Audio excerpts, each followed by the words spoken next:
Chapter 1503. 100,000 miles. Gu Qingshan stepped on the surface of the water, following the winding river for 100,000 miles. The scenery around him changed. Lines of glowing text appeared on the war god Ui frowny face. You've left the domain of the World Valley. You've now entered the domain of Wild Nature City. Temporary map activated. Currently drawing a map from the World Valley to the north according to the direction you're heading, serving as a record. The war god Ui was collecting map data. Gu Qingshan looked at these notifications in surprise, then at the shore on both sides of the river. There were very few people in this area, a barren beach. While flying forward, Gu Qingshan asked, "War god Ui, what kind of place is Wild Nature City?" Not sure, the laws of the world had manifested this name. The war god Ui replied. You can see the name manifested by the laws of the world? Gu Qingshan asked. You can also communicate with the laws of the world, but you're not used to it yet. The war god Ui replied. Gu Qingshan facepalmed. That's right, I've only just learned how to observe the world of origin and laws. After flying for a bit longer, Gu Qingshan couldn't help himself anymore and landed on the beach. He took a deep breath, silently clenched his fist, and activated Past World's blessing. With this blessing, he attempted to communicate with the origin of the world again. All of a sudden, everything in the world became transparent. A gigantic figure appeared from the void of space, speaking in a resounding voice. A youngster from the World Valley, welcome to Wild Nature City. As the voice faded, so did the figure. Gu Qingshan suddenly felt a lot of knowledge flowing into his mind. Wild Nature City could be considered a completely different civilization from the World Valley. In this place, wild beasts dominated the development and progress of civilization. After absorbing all of the relevant knowledge, Gu Qingshan's body went limp and sat down on the ground. Huff, huff, huff. He breathed heavily, trying to relieve the exhaustion from contacting the law behemoth just now. In order to communicate, I released too much of my power, which resulted in this situation. Shroud should be a veteran, able to use the power of the laws to fight without getting tired. Gu Qingshan sat still, resting and summarizing his experience before standing up again after a long while. The power of the world.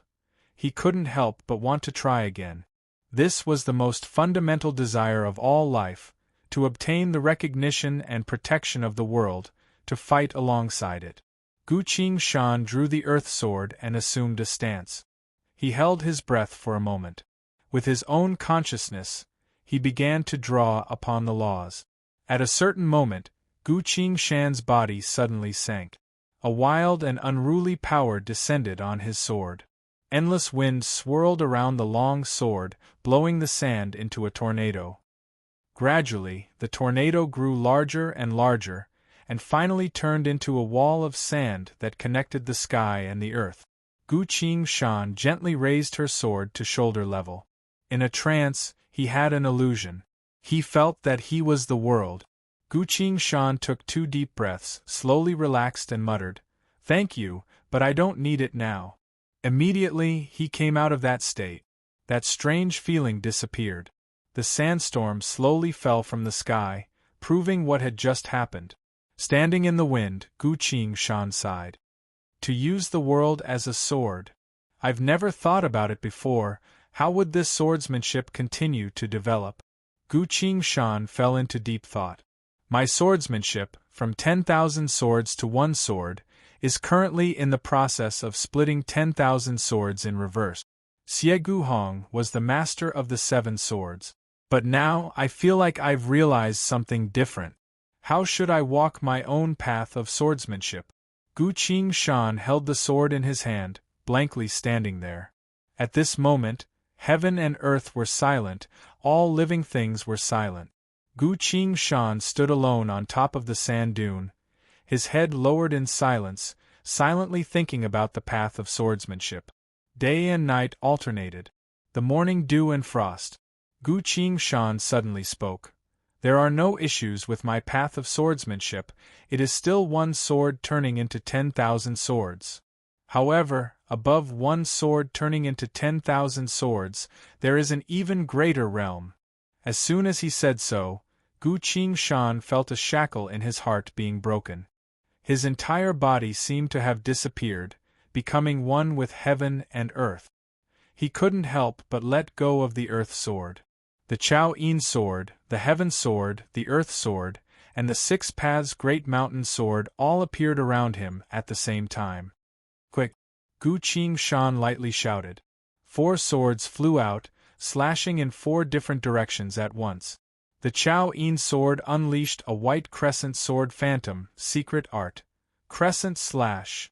The heaven sword unleashed 2 opposing sword phantoms, secret art.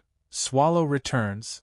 The earth sword's blade unleashed countless black sword phantoms, secret art. Drawn shadow.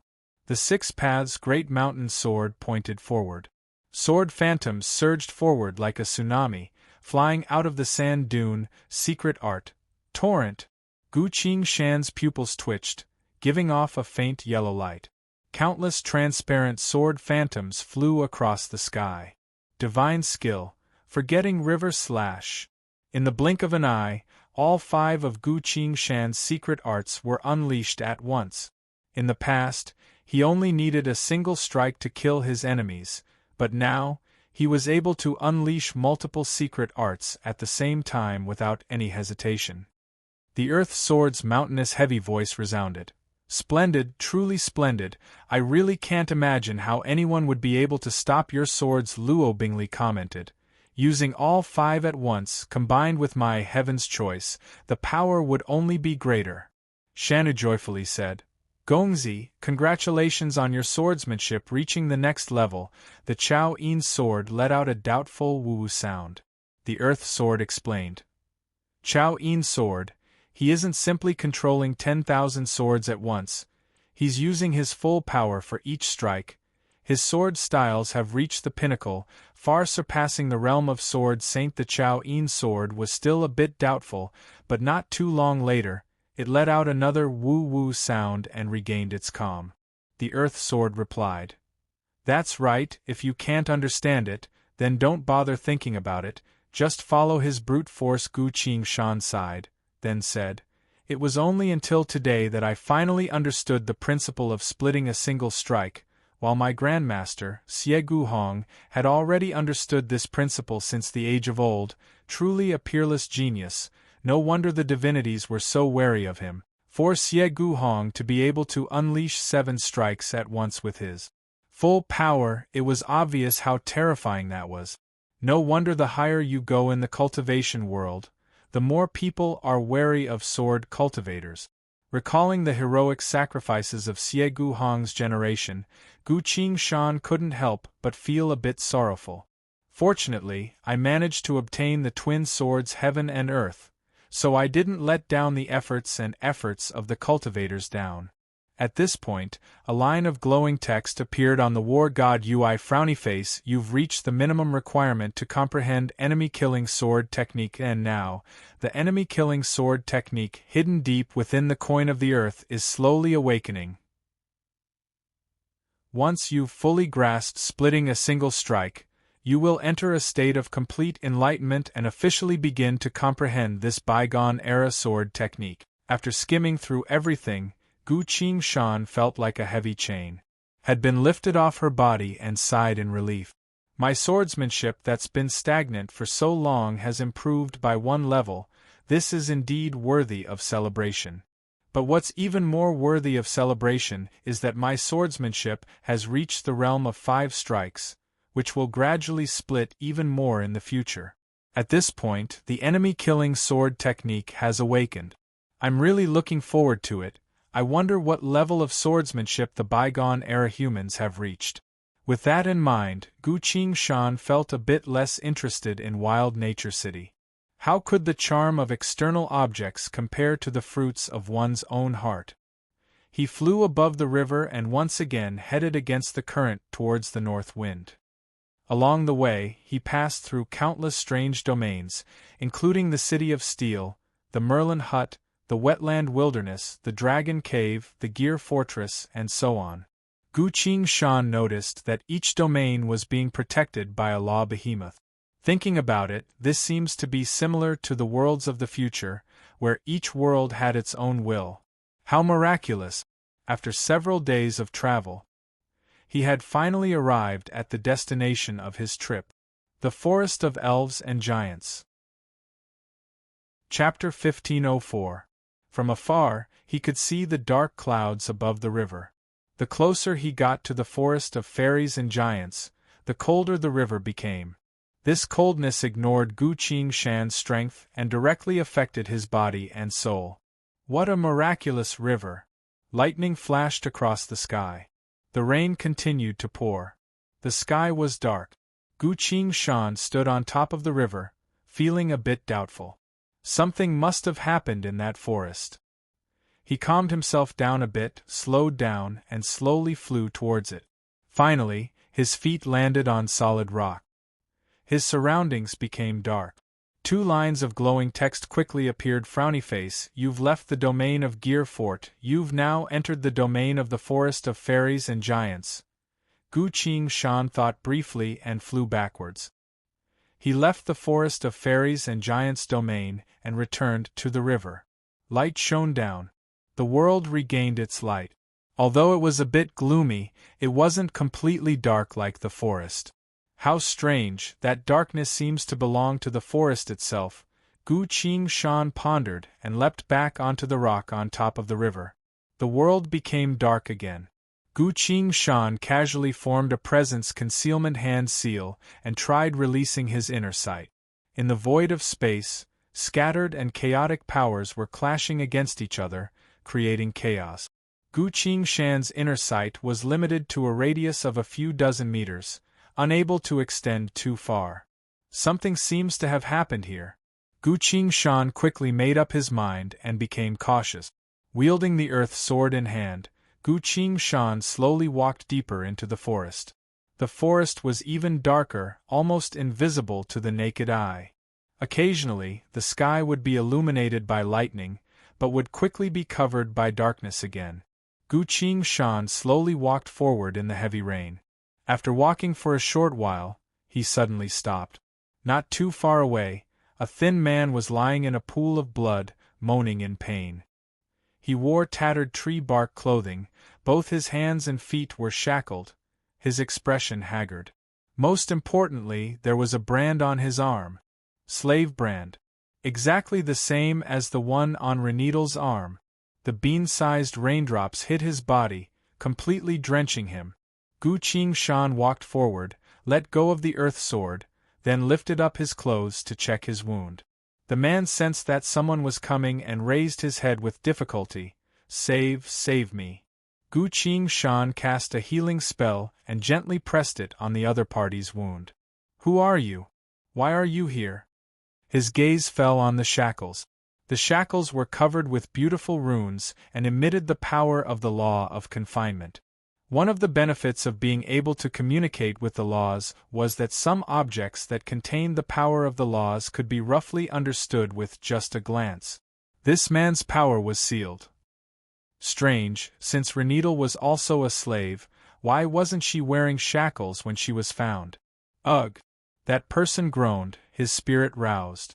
A surge of life flowed through his body, healing his wounds. It was now that the man had the strength to answer Gu Qingshan's question. I'm a slave captured by the jungle elves. Recently, a war broke out between the elves and the giants, so us slaves took advantage of the chaos to escape. How did you become a slave of the elves? Gu Qingshan asked. I came from the upper reaches of the River of Fate, a militia of the Silver Kingdom. While Gu Qingshan was listening, the sound of thunder resounded in the sky. Gu Qingshan swung her sword without hesitation. Ki! An arrow was knocked away. Gu Qingshan stood up and stood in front of the man. Who is it that won't even let a dying man go? He curtly asked. 2 figures walked out from the forest. A man and a woman. Their bodies were taller and more slender compared to humans, their hair was black and gold, and they both held bows in their hand. They were the jungle elves. They were a highly civilized race that often received generous gifts from the laws of reality, powerful and wealthy. "You're quite strong, no wonder you dared to save an escaped slave," the male elf observed Gu Qingshan and commented. Gu Qingshan shrugged and explained, "I don't mean to fight with you, but this person was heavily wounded, so I felt like I should save him. This elf should also be quite skilled in assassination." Taking advantage of the explosion of thunder just now, that arrow was still quite lethal. The female elf stared closely at Gu Qingshan and asked, "And who are you? Where did you come from?" "I'm someone from the World Valley," Gu Qingshan replied. "Ah? Please, prove your identity." The male elf was a bit surprised. With a light tap of Gu Qingshan's sword, an invisible force descended from the void of space and drifted around her sword. At this moment, the two elves felt like they were hallucinating, thinking that the other party was the incarnation of the forest. To be able to communicate with the world and receive the protection of a law behemoth, as expected of someone from the World Valley, saying so, the two elves put their bows away and bowed to Gu Qingshan. Their attitude was a lot better. "Please wait a moment, we need to report this to the royal city," the female elf said. She took out a nightingale and quickly whispered a few words into it. The nightingale leapt to the sky and disappeared without a trace. Gu Qingshan asked, "Why did you want to kill this person just now?" "Your Excellency, this is our slave, we have the right to punish him," the female elf explained. Gu Qingshan crouched down again and used her healing technique on the man's body, muttering, "I've always thought that the elves were an advanced civilization, I didn't think they'd still be a slave society." The man on the ground coughed loudly, both hands on the ground, trying to stand up. He tried a few times, but to no avail. Instead, he left a lot of scratch marks on the muddy ground. Gu Qingshan glanced at the scratch marks. The messy handwriting spelled out a single word. "Hurry and run." Gu Qingshan's expression didn't change at all as she stood still. After a bit of thought, he took out the 6 Paths Great Mountain sword and cut off the man's shackles. The man's eyes opened wide as an indescribable pressure erupted from his body. "You were able to break their shackles. Let's go," he shouted. "Wait a minute, we can't leave just yet," Gu Qingshan casually replied. The man was shocked, then his expression changed. Boom! In the middle of the night, a bolt of lightning exploded, illuminating their surroundings. The grass, the forest, the branches of the trees, everywhere were filled with elves. They had been surrounded. Gu Qingshan glanced at the other side, only to see that the respect on the two elves' faces had already disappeared without a trace. "Ahaha, a slave from the World Valley can do a lot of things," the male elf laughed. Gu Qingshan doubtfully asked, "Do you always capture passers-by?" "Only the lowly can serve as a foil to the noble. Go!" the female elf declared. Gu Qingshan sighed. At some unknown point, the sword in his hand had disappeared. The rain stopped. A darkness even deeper than the night rose from the forest, stripping everything around Gu Qingshan and the man from the ground. Chao Yin sword, drawn shadow. Heaven sword, drawn shadow. Earth sword, drawn shadow. 6 Paths Great Mountain sword, drawn shadow. 4 swords turned into shadows, secret art of enlightenment, sword shadow pierces the sky. Oh, oh, the shrill sound of the sword howled, then faded into the distant sky. 1 breath, 2 breath, 3 breath, drip drip drip. The rain began to fall again. A rain of blood. Gu Qingshan stood in the rain, holding the sword in her hand. "Nobility never needs a foil, only ugliness does," he casually commented. The man next to her was completely stunned. "Are all of you from the World Valley this strong?" he couldn't help but ask. Gu Qingshan shrugged and replied, "I've only been here for a day, I'm only a new student." "Then why did you come here?" the man asked. Gu Qingshan replied, Something happened on our side. Because I'm a new student, I was sent here to do some home visiting. Do you know a slave called Reneedle?" "Slave? You must be joking, the elves would never give that name to any slave." the man loudly declared. Gu Shan didn't quite understand and asked, "What is it?" The man replied, "That's one of the most beautiful words in both Elven and Giant languages. I only understood the meaning of this word after staying in the Elven territory for so many years." Gu Shan was a bit surprised. "So, Reneedle isn't actually a slave? But she's clearly wearing a slave's uniform, and there's a slave brand on her arm."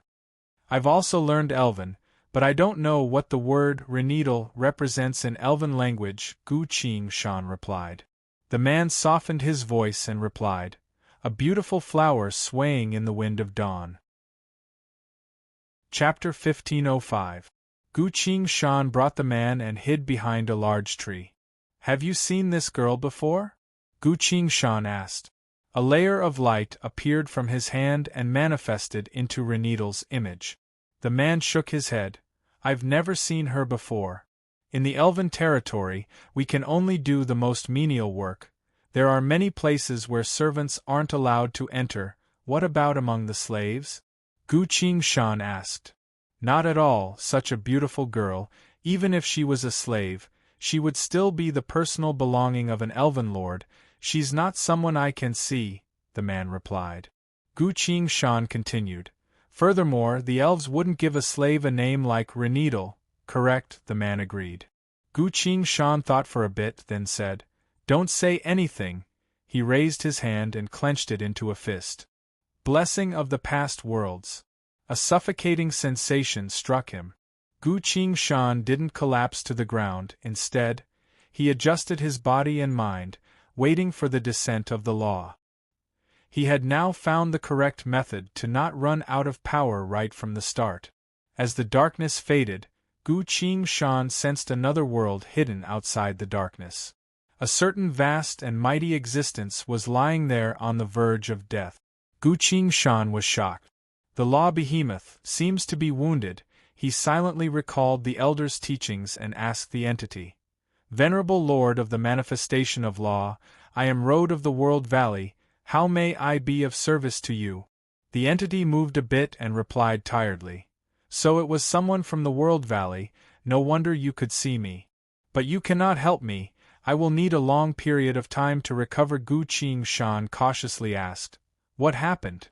The law behemoth replied, "An ominous fate had begun, and as the root of the law, the perpetrator of causality, I cannot tell you the truth of fate. I must remain silent." Gu Shan said, "You don't need to explain anything, just give me a little bit of guidance. I will find out the truth myself," the law behemoth replied. "Very well, I can tell you. At the border of the elves and giants' territories, there is a towering ancient tree. That is the holy tree of the law of fate that I invited many formation behemoths to plant, originally." Sigh. The giant beast sighed deeply and continued, "If you can reach that tree before it dies, you'll see the answer. Go, people of the World Valley. The elves and giants have begun their battle. If you're late, you won't be able to make it there." The gigantic beast disappeared. The world of laws and origin power faded from Gu Shan's eyes. The feeling gradually disappeared, but Gu Shan had no idea what the other party was talking about. Perhaps only by taking a look would one know the whole story. Gu Shan wiped the cold sweat off her forehead and took a few light breaths. "Still a little tired. I wonder when I'll be able to become like Boss and use the power of the world to support myself in a prolonged battle."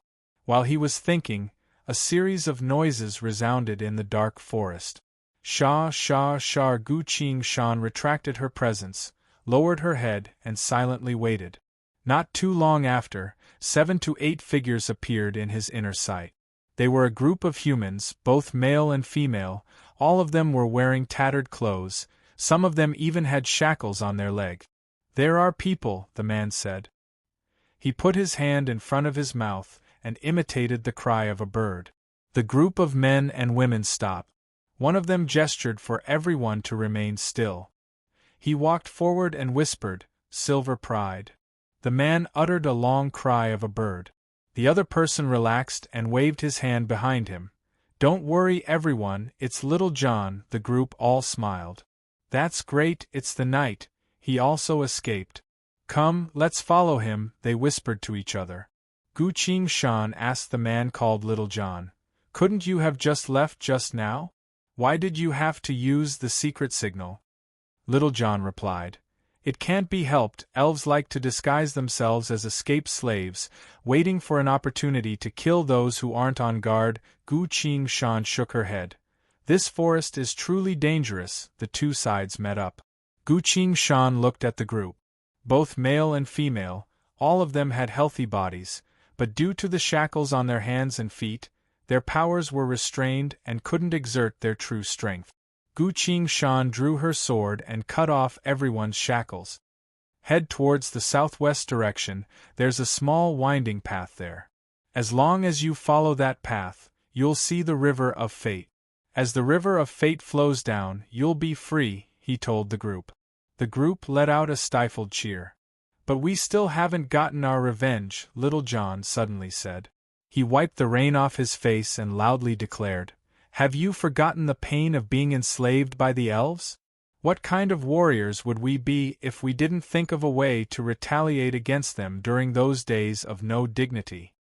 Seeing that everyone's emotions were about to be ignited, Gu Shan scowled. What revenge?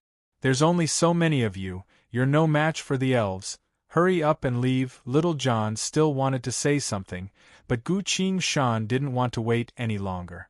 He directly used the title, The Most Flirtatious Man, and activated his title skill. Gu Shan said, The giants and the elves are currently at war. If you want revenge, you might as well go to a city upstream or downstream, rest up and recover your strength. It won't be too late to come back for revenge when both sides are at a stalemate. Everyone was surprised. That makes sense, Little John was the first to affirm. Oh my God, that's a great idea. It does make sense, that's right, that's the best plan. Let's go, let's go. Everyone whispered to each other and quickly prepared to leave. Little John gave a silver badge to Gu Shan, patted his shoulder, and said, You've saved all of us. Please take this badge and use it to visit Silver Pride at any time. I will thank you properly. Gu Shan received the badge and urged him. Be careful on the road. Hurry. Little John nodded vigorously. He took a few steps back, turned around, and left with everyone else. Gu Shan stood still. It wasn't until they were out of sight that he whispered, Come out, Dong. Dong. Dong. The earth trembled. A 10-meter-tall giant emerged from the darkness. Insignificant and petty life form, what is the power that you used to lock onto me? The giant asked. Sword will, Gu Shan replied. I sensed your will, so I didn't come out to see you until they left. Saying so, the giant took a step back and lowered his head to greet her. He looked a bit old. Seeing him like that, Gu Shan also clasped her fist. Renedal said that giants were a cruel, selfish, and heartless race. But this giant in front of her didn't seem to want to fight. Gu Shan suddenly recalled the giants she saw in Huangquan. Those giants weren't completely focused on killing. In the end, they even helped me. Gu Shan retracted her killing intent and asked, Your Excellency, why were you hiding in the shadows and spying on us? I saw everything just now. You're a very strong and reasonable person. Not only do your words sound good, but you can also subconsciously make others follow you. I want to invite you to join us and become the mediator between us and the elves, the giant said. Gu Shan was a bit surprised. Mediate, he asked. Indeed, it doesn't really matter if Renedal left. There is still another fruit from the twin tree of fate. Although she is still very young, our two races can still nurture her together to help her grow, the giant said. Gu Shan said, Wait a minute, can you tell me everything from the beginning? The giant sighed and said, The war has already begun, we don't have much time, so I can only tell you briefly. Please go ahead, Gu Shan said. The giant cleared his throat and said, A very long time ago, the twin tree of fate bore two fruits and sent down a prophecy, saying that these two fruits require us giants and elves to protect and help them grow. After they awaken, we and the elves will each welcome a powerful guardian of fate. These two guardians are so powerful that they will help us giants and elves win against many future calamities and become the most powerful civilization in the world." When the two fruits appeared on the tree, one of them took up the position facing the light of dawn, pushing the other to the back of the tree, showing off its unparalleled future. The elves immediately chose this fruit of fate and called it Renedal. They carefully protected this fruit, even secretly tampering with it a bit, allowing the majority of the tree of fate's power to be nurtured into this fruit. Gu Qingshan couldn't help but ask, "Then what about the other fruit?"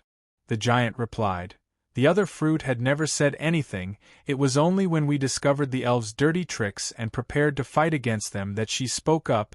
The giant appeared nostalgic and said, "That fruit told us that Renedal was her older sister, and that her older sister was only in a hurry to become stronger, so she was in a hurry. She begged us to not hold it against her. Since the guardian had spoken, we couldn't fight against the elves anymore. The majority of the twin tree of fate's power was still being absorbed by Renedal. The other fruit could only obtain a tiny bit of it. After many years, in the last few days, the fruit called Renedal abruptly absorbed all of the twin tree of fate's power. Before the tree withered, it silently left this forest and disappeared without a trace. The elves did everything they could to help her grow, but she abandoned them in the end. Because of that, the elves are now fighting against us for the other fruit." The giant sighed deeply and said, "In this current situation, we and the elves shouldn't be fighting against each other. Instead, we should gather the power of our two races and think of a way to save the twin tree of fate. This is the only way for the other fruit to survive. She's our only hope." Gu Qingshan's heartbeat suddenly sped up. He maintained his calm and softly asked, "Please tell me the other fruit's name." The giant replied, "She stays behind the tree, never seeing the light of dawn, nor the warm sunlight of noon. She can only bathe in the sunlight of dusk. Because of that, we call her Dusk." Chapter 1506. She. Hearing this name, Gu Qingshan couldn't say anything for a while. Little she, so she was born here. He raised his head and looked up at the old giant. "I'm willing to mediate for you, so can you take me there?" he asked. The giant was delighted and replied, "The war has already begun, we need to hurry. Come, stand on my shoulder." Gu Qingshan lightly leapt up and stood on the giant's shoulder. "Hold on tight, I'm going to run." "All right." The giant took large strides and ran towards the depths of the forest. Dong, dong, dong, dong. Each step he took left a small hole in the ground.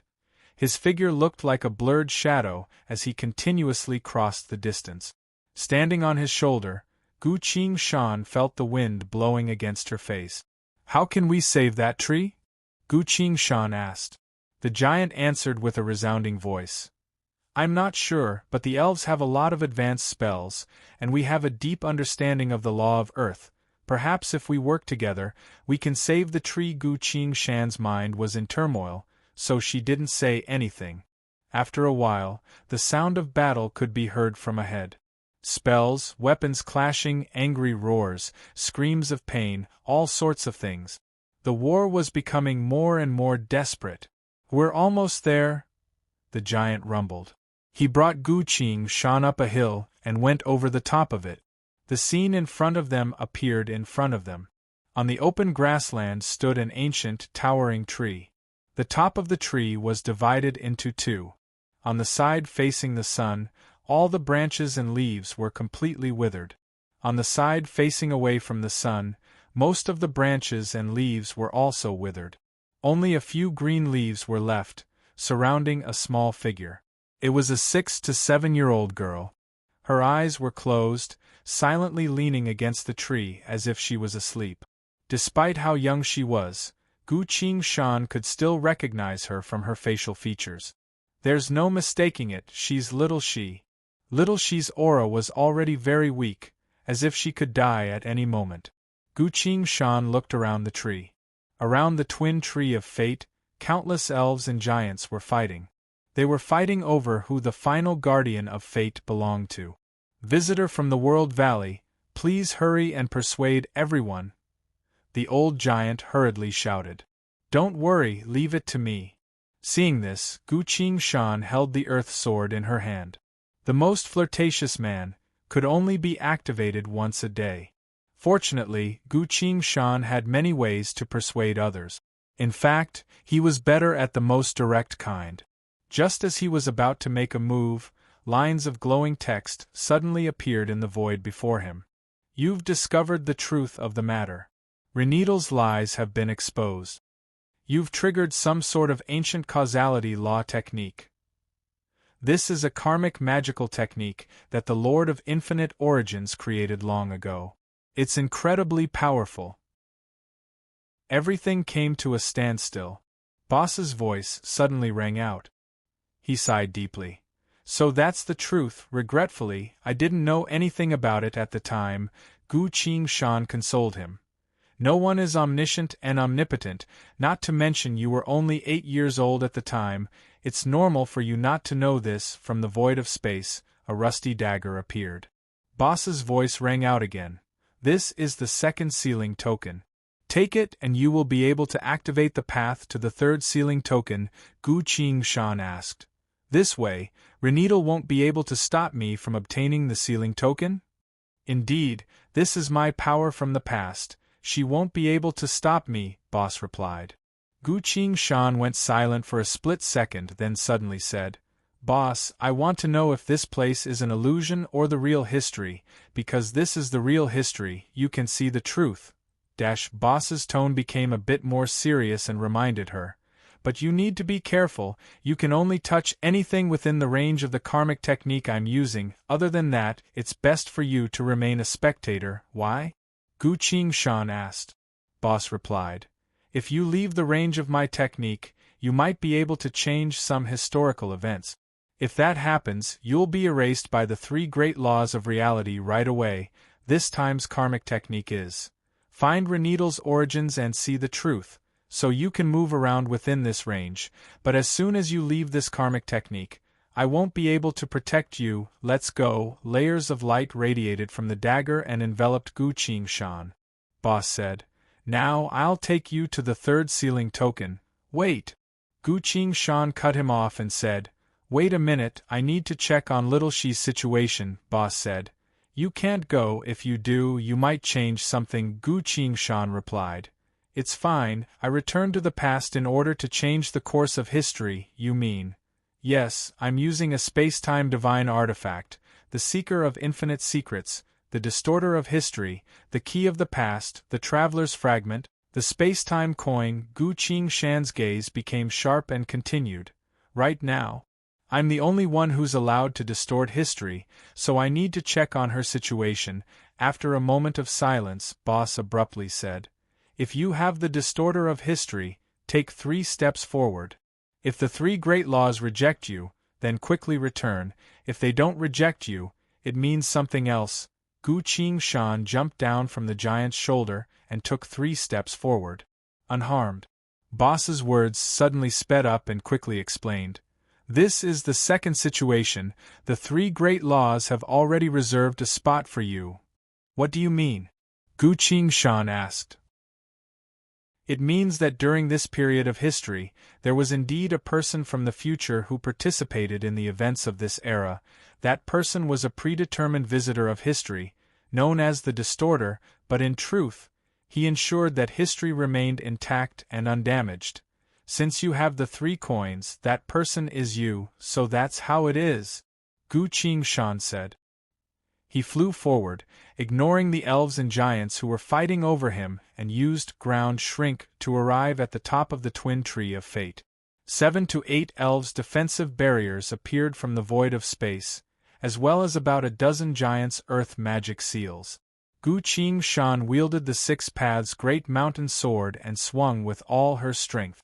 All the spells were instantly destroyed. Gu Shan landed on top of the tree and looked at the little girl. Her back was growing inside the tree, but the tree had already withered away.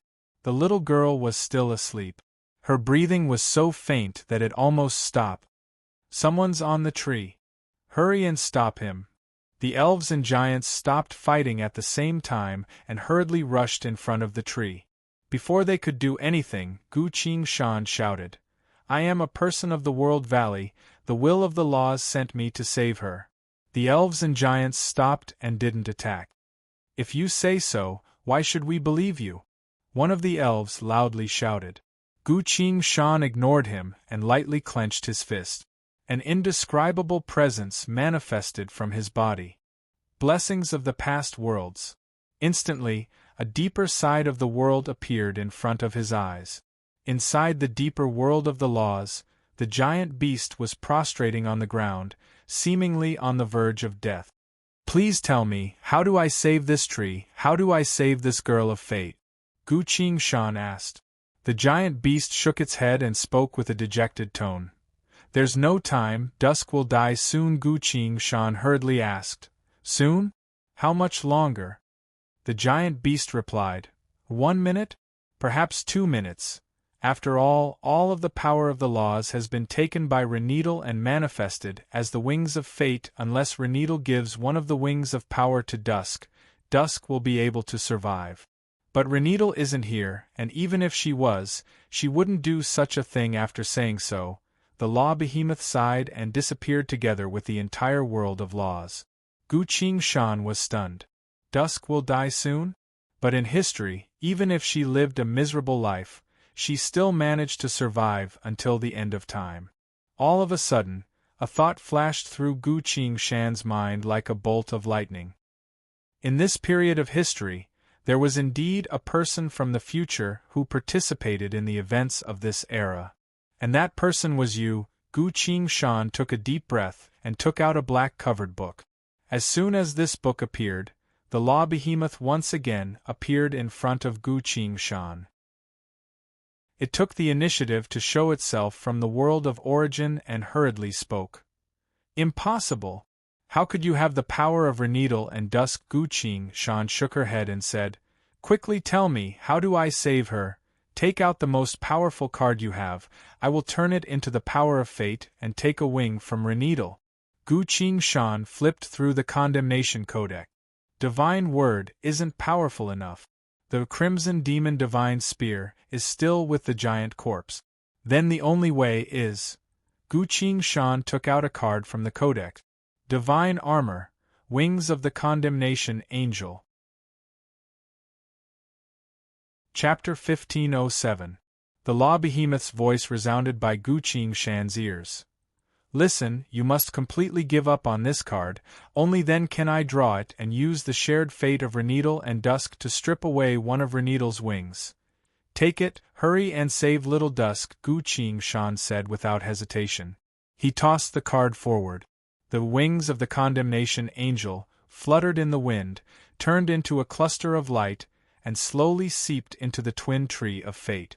A line of glowing text appeared in front of Gu Qing Shan's eyes. Frowny face, you've completely lost the divine armor, wings of the Condemnation Angel. For a very long time in the future, the Condemnation Codex will no longer produce defensive armors.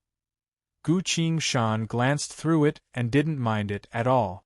If he could save little Dusk, he was willing to give up the Condemnation Codex, let alone a card. As for the armor, I'll think about it later. Gu Qing Shan's gaze fell onto the tree. The tree slowly curled up and became smaller, eventually turning into 4 arms that hovered behind little Dusk. She seemed to have sensed something and smiled while still keeping her eyes closed. Big sis? You've returned to save me? Little Dusk softly asked. Gu Qing Shan stayed silent for a bit, then shook his head. He wanted to tell her the truth, but little Dusk was clearly at a crucial moment, so it wasn't a good idea to disturb her. The Law Behemoth descended and looked down together with Gu Qing Shan. It spoke with an indescribable emotion. The final power has gathered here, forming the repartition of the power of fate. The pair of sisters manifested by fate will obtain the corresponding power of fate according to their own wishes. No one will get more, and no one will get less. The storm stopped. A vast river of stars began to manifest in the sky. The countless stars silently descended and circled around little Dusk. The Law Behemoth spoke. Dusk, your rebirth shall contain 4 types of power, or you may discard these powers to achieve the one thing you desire. I'm saved. the girl said with her eyes closed. Indeed, you will obtain 4 miraculous powers, or choose one of the 2 wings of fate as your fundamental power, the law behemoth replied. Please tell me, what are the 2 wings? The girl asked. One wing will help you overcome all obstacles and triumph over all your enemies, the other will help you absorb power and become the companion of the strongest, the law behemoth replied. The girl softly said, I have seen the giants and the elves since I was born, and I have spent many years with them. Although they have their own shortcomings, they are beautiful beings. I have to protect them, so I need to overcome the power of those calamities, the law behemoth replied. Your choice is. The girl frowned slightly and pondered for a moment before saying, those who protect others shouldn't desire the power of others. I will overcome all obstacles myself. As soon as she finished speaking, the 4 arms on her back were immediately incinerated. The ashes scattered in the void emitted light and condensed into a pure white wing that spread out to the left. There was only a single wing, but when this pure white wing was placed on her back, due to its fragility, it made her appear divine and dignified, full of solemnity and silence. From the void of space, countless stars descended from above, landing on her wing and giving off a brilliant glow, completing the final embellishment. The stars are the manifestation of fate, they will adorn your wings and guide your way, the law behemoth replied. After saying so, the law behemoth disappeared. It had returned to the world of laws to recuperate. All the supernatural phenomena disappeared. The girl opened her eyes and looked around. She saw the boy standing in front of her. At this point, Gu Qingshan was only 8 years old, so it was impossible to tell what he would become in a few dozen years. Little she walked up to Gu Qingshan, knelt down on one knee, and whispered, I can sense it, it was you who saved me. As Gu Qingshan was about to say something, lines of glowing text appeared on the war god Yue. The causality law technique that the Lord of Infinite Origins unleashed in this era is about to dissipate. You are the one who possesses the power of distortion. You can choose to remain in this era, or follow that causality law technique in search of the next sealing token. Please make your choice within 1 minute. Gu Qingshan's eyes flickered a bit. 2 wings of fate. One wing to help its master overcome all obstacles and triumph over all enemies. The other wing to help its master absorb power and become the companion of the strongest. If little she chose the former, then Renedal would have the latter. I have to make sure of this. He helped little she stand up and said, I'll be leaving soon, but you need to remember 2 things, What are they?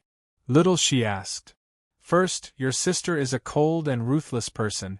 You definitely cannot trust her from now on, Gu Qingshan told her. Little she smiled. If I have the chance, I'll try to convince her.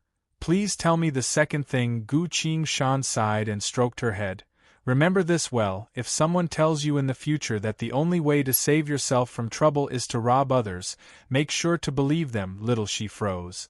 What do you mean by rob? She asked. A rusty dagger manifested and enveloped Gu Qingshan. Gu Qingshan's figure slowly faded into the void of space, leaving only one last sentence. Take good care of yourself. Someone will probably come and tell you this in the ancient times. Before he finished, he had already left. Little she stood still for a while, muttering to herself. All right, I'll keep that in mind. She looked around. The elves and giants around her slowly knelt down. Guardian of fate, we are your subjects, the old giant respectfully declared. At another location, Gu Qingshan was flying through the endless fog. While flying, he was thinking and finally asked, Boss, are you there? I'm here, Boss' voice rang out. Then, you're still in the Spire world? Gu Qingshan asked. Yes, this technique was set up by the previous me, so it has the power to travel through space and time, Boss replied. Gu Qingshan nodded and said, I can sense something amiss. What's amiss? Boss asked. In your era, all the worlds were connected to form a single continent, all living beings lived on it, while at the other side of the world, there were many living beings manifesting the laws of reality. Is that correct? Gu Qingshan asked. That is correct, boss replied. Gu Qingshan continued. In theory, the law behemoths should be able to communicate with one another, but after Reneedle escaped to the World Valley, the law behemoths there awakened the wings of fate. That's right, boss replied. Gu Qingshan asked. In truth, under such circumstances, the law behemoths of the World Valley should have sent her back to the forest of elves and giants to save the twin tree of fate and dusk. Why didn't the law behemoths of the World Valley do the same? Could it be that the law behemoths and the formation behemoths don't live in harmony? Boss went silent for a brief moment, then replied. You've seen the essence of the problem. In our era, both living beings and the laws follow the laws of nature. Gu Qingshan was startled, then slowly understood. Survival of the fittest. The weak would be buried in the past. Only the strong could continue to enjoy everything. Gu Qingshan confusedly asked. But your era was rich in resources and powerful laws. Why did such laws still exist? Boss didn't say anything. The fog of darkness scattered. The world was filled with the presence of wind and fire. Screaming, crying, the sound of hurried footsteps, intense attacks, and the clashing of weapons filled every corner of the world. It was now that Boss spoke up. 10 years later, the flames of war would be ignited, the world would fall into chaos. Gu Qingshan, please accompany me in my younger days, we will see the truth of this world. His voice faded away. The scenery around them suddenly became clear. Someone viciously shouted, Brat, I'm going to kill you. A long blade appeared in their line of sight, slashing towards Gu Qingshan's neck. Chapter 1508. The sharp cold gleam slashed down, but only gave off a resounding clang. A sword manifested in front of Gu Qingshan's neck, firmly stopping the blade. The earth sword. Ah! Not bad, you managed to stop my attack. The man was wearing a military uniform, grinned wickedly as he pulled his blade back, then swung down again with all his might. At the very next moment, his body was suddenly sent flying, whistling past Gu Qingshan's body. A black halberd appeared where he originally stood, not even a drop of blood could be seen on it. Don't get distracted, Shroud said. He was now a lot taller, skinnier, still a bit tanned, but his eyes were filled with sharp and bright killing intent. Gu Qingshan nodded and looked around. Next to them was the river that ran through the entire world. A small boat was leaning unsteadily on the riverbank. Two groups of unfamiliar people were fighting each other. Gu Qingshan didn't see Reneedle among the crowd. Other than Shroud, Gu Qingshan didn't recognize a single person. Since she suddenly arrived 10 years later, she had no idea what was going on, nor did she understand the situation. Gu Qingshan drew her sword and shouted at Shroud, You go in front, I'll follow you, got it? Shroud replied and charged into the crowd. He seemed to be filled with boundless rage, so he was using his full strength each time he attacked. Almost no one could stop his attacks. Occasionally, a few powerful professionists would be killed by Gu Qingshan's sword from behind after they managed to stop the black halberd. With the two of them working together, they were unstoppable and quickly killed their way through the entire battlefield. But strangely, Shroud didn't connect to the world, nor did he use the power of the laws, only using his physical strength to control the halberd in his hand. Everyone else was the same. Gu Qingshan thought of something and silently tested her power. Huang Quan origin power could be used. This was the power of the samsara, not the power of the laws of the current world.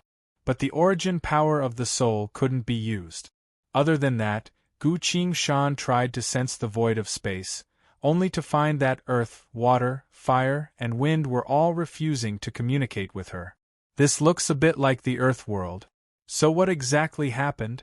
As Gu Qingshan was thinking, suddenly, a loud roar shook the surroundings. Brat, you're too arrogant. A fully armored professionist appeared in front of them. He raised the giant axe in his hand, took a stance, and shouted, Who the hell are you? Shroud loudly declared. I am Before he could finish his sentence, a bolt of lightning shot out from behind him and struck him squarely in the chest. The professional was sent flying and died in midair. His body rolled on the ground like a gourd, leaving a long trail of dust behind. Shroud turned to look at Gu Qingshan. Gu Qingshan sheathed her sword and said, "I've given him a chance to speak, but I can't give him a chance to live." Shroud replied, "We'll kill our way back." "Very well," Gu Qingshan said. Shroud charged forward, then retreated. "Make sure to keep them alive, we still need to ask about Renidal's whereabouts." Gu Qingshan paused briefly, then replied, "Got it." The two of them charged into the formation again. The strongest enemy had already been killed, so the rest of them were quite limited in strength. No one could use supernatural powers, so they weren't a match for Gu Qingshan and Shroud's combined forces. Not too long after, the battle was over. Shroud placed his halberd on one of the enemy's neck and shouted, "Tell me, where did you take that girl?" The man hurriedly replied, "Don't kill me, after our boss stole your ship." He was already heading towards 100 Marshal City. Shroud put his halberd away and pulled Gu Qingshan. "Let's go, we need to leave now." "Wait." Gu Qingshan held Shroud back, then looked at the man. "Are you sure he went to 100 Marshal City?" "I am. You're so powerful, why would I lie to you?" the man replied. Gu Qingshan's eyes flickered as she looked around the man. Two of the man's companions were also captured. Gu Qingshan raised her sword and swung it down. The three swords pierced through their chests and nailed them to the ground. "Arg! I've already told you why, spare us!" The three of them screamed in pain. Gu Qingshan's expression didn't change at all and said, "Shroud, bring them to 100 Marshal City, I'll wait for your news here." Shroud looked at the three people on the ground, then at Gu Qingshan. Gu Qingshan smiled and said, "My swords were only an inch away from their hearts, so it's good that they didn't lie, but if they dared to lie to you, I'll skin them alive and feed them to the fish in the river." "Got it," Shroud replied and prepared to leave. Seeing that he was about to leave, one of them hurriedly called out, Don't, it's not 100 Marshal City, our boss is actually heading east." Shroud stopped. Gu Qingshan swung her sword. The heads of the other two flew into the sky. "Arg!" The one who spoke first screamed in fear. Gu Qingshan crouched down and looked at him. "You didn't lie this time?" "I wouldn't dare. I wouldn't dare. In truth, boss is heading east. Please spare my life." The man's body trembled as he begged. Gu Qingshan stood up and grabbed his neck. "Shroud, we're heading east." Shroud was still worried about Renidal, so he hurriedly replied, "Got it." Everyone started to run towards the east road. After a few dozen miles, a collapsed carriage appeared in front of them. Corpses littered the ground. A beautiful girl was standing on top of the carriage, looking a bit bored. Sensing the commotion in the distance, she lifted her head and looked in the direction of the crowd. "Shroud, you're here," the girl joyfully called out. Shroud rushed forward and hurriedly asked, "Are you all right?" Renidal smiled and replied, "Do I look like I'm not all right?" She pointed at the corpses below and boasted, "Look, I killed all of them." At this point, Gu Qingshan had already looked through the corpses and continued, "These people all died in different ways. Some were killed by magic, some were killed by cold weapons, some were killed by fist techniques. How did you do it? Did you use your own power of fate?" Shroud also asked. Renidal had been waiting for this question, so she pridefully replied, "Their boss was the strongest. He tried to attack me on the way here, so I directly absorbed his power and killed him while he wasn't paying attention. Then, I felt like killing them all at once was too easy, so I used their boss's power to kill his assistant, then used the assistant's power to kill the squad leader, then used the squad leader's power to kill the lackeys." Gu Qingshan looked at the corpses. They were all covered in wounds, clearly having been tortured to death. Although they were dead, these people still had expressions of fear and disbelief on their faces. Gu Qingshan silently pondered. "The other wing shall absorb power for you, becoming the companion of the strongest. Recalling the time when Renedal obtained the power of fate and the law behemoth's explanation, Gu Qingshan somewhat understood this fate ability. Even if no one could use supernatural powers, Renedal could absorb the abilities of others, convert them into the power of fate, and unleash it. What exactly is happening in this world? Shroud sighed in relief and said, Fortunately, among the three laws, only the power of fate cannot be sealed. Unfortunately, my power has been temporarily sealed, so I can't properly protect you. Renedal chuckled and shook her head. It's fine, this is an era of chaos, I can't slack off any longer. Her gaze was as deep as water as she continued. The law behemoths are killing each other, ignoring the living beings of the world, only remaining in awe of fate. This is the time for me to step forward and protect everyone. Chapter 1509. Everyone sat down on the ground and rested. The corpses around them had been cleaned up, so the two girls began to prepare dinner for everyone. What exactly happened with the law behemoths? Gu Qingshan asked. I'm not sure, they seem to have gotten into an argument over something, which eventually led to a battle, Shroud replied. Right, they don't have time to care about us professionists anymore, another young man added. The elder is dead, the World Valley has also been reduced to rubble, what do we do now? Another girl asked. Everyone fell silent. Gu Qingshan glanced at these young men. There were a total of 6 of them. The World Valley was able to communicate with the various law behemoths, so it was also the domain that suffered the most from the behemoths' battle. The only ones who managed to escape were these young men. Everyone's gazes slowly fell onto Shroud. He was the leader. Shroud hesitated briefly, then said, When we rest at night, I will try to communicate with the world of laws again to find out the truth. Don't, Renedal said. Those law behemoths are still fighting. If you enter the world of laws, you will be torn to shreds by the shockwaves of their battle. Shroud shook his head. The battle between the law behemoths has the greatest impact on those of us who cultivate the power of the world. Right now, our power is slowly fading away. If we don't quickly resolve this issue, we might not be able to win against the next enemy. He clenched his fist tightly and resolutely declared, Renedal, I definitely won't let you be taken away again. Renedal blushed, lowered her head, and said nothing else. Gu Qingshan stood up and walked towards a place not too far away. Road, where are you going? Someone asked. Shroud and Renedal also turned to look at him. Gu Qingshan pointed at the carriage and said, It's getting dark, they must have traveled for a long time with this carriage. I'm guessing that they prepared some food. Everyone looked back, only to see that the carriage had fallen to the ground. The horses that pulled it had already disappeared without a trace. The various items inside the carriage were scattered all over the ground. I'll go with you, Shroud stood up and said. The others also stood up. When they escaped from the World Valley, they were in too much of a hurry, so they didn't have time to bring any rations. After a whole day of fleeing, fighting, and chasing, everyone was hungry and tired. Everyone searched together and soon found some dry rations and simple cooking utensils at the back of the carriage. However, there weren't many rations left. If we eat like this, it won't be enough for everyone. We have to think of something, Gu Qingshan said. They have enough seasonings. I know how to cook. Why don't I cook for everyone? A girl said. I know how to cook too, Gu Qingshan said as she rolled up her sleeves and said, Let me do it. I often cook for myself, so I should be able to satisfy everyone's taste. He took out the dry rations, arranged the cooking utensils, and quickly disposed of them. Everyone saw that his movements were clean, quick, and skillful.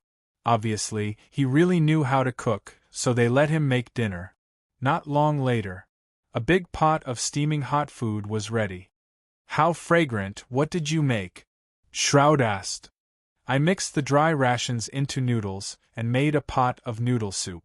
I mixed the soup myself, so it should taste quite good. With the noodles, it should be enough for everyone to eat until they're half full, Gu Qingshan replied. Half full is already quite good, Shroud sighed emotionally. Gu Qingshan served everyone a bowl of noodle soup. By this time, the sky had already darkened. Everyone gathered around and quickly finished eating. Many praised Gu Qingshan's cooking. After the meal, the girls went to wash the utensils of their own accord. Shroud sat down on the grass next to the road and slowly closed his eyes. "I'm going to start, don't let anyone disturb me," Shroud said. Reneedle stood guard in front of him and said, "Don't worry, I'll be in charge of keeping watch." Gu Qingshan and the others each guarded a direction. Shroud was surrounded by everyone.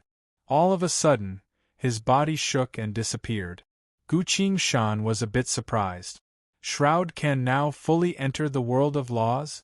If that's the case, then he must know the most about what happened in the world of laws. While Gu Qingshan was thinking, an ominous feeling appeared in her mind. A faint stench of blood filled the air. A second later, Shroud abruptly rolled out from the void of space and crashed into the ground. He coughed up some blood and fainted. Gu Qingshan rushed forward to support Shroud, then checked him with her inner sight. "He's heavily injured. Very dangerous," Gu Qingshan muttered. I specialize in the power of healing," one of the girls said. Gu Qingshan stepped aside. The girl took a few steps forward and placed her hand on Shroud's chest. "Such heavy injuries!" the girl exclaimed in shock. "Can he be saved?" Reneedle asked in concern. "He can be saved, but we can't borrow the power of the world right now, so the most we can do is ensure his survival. It will take at least a few years for him to fully recover," the girl replied. Reneedle fell silent and crouched down to take a look. "Sure enough, such heavy injuries," she muttered in a low voice. Gu Qingshan sighed and said, "Do your best." The girl nodded, then chanted an incantation and began to heal him. Everyone felt sorrowful. The strongest among them tried to forcefully communicate with the law behemoth, only to end up like this. All of a sudden, the sound of flying wind resounded from the darkness of the night. "Boss, there's a few brats here," someone loudly called out. "Let's take a look. The men are all going to be slaves, the women, ahahaha," another voice said.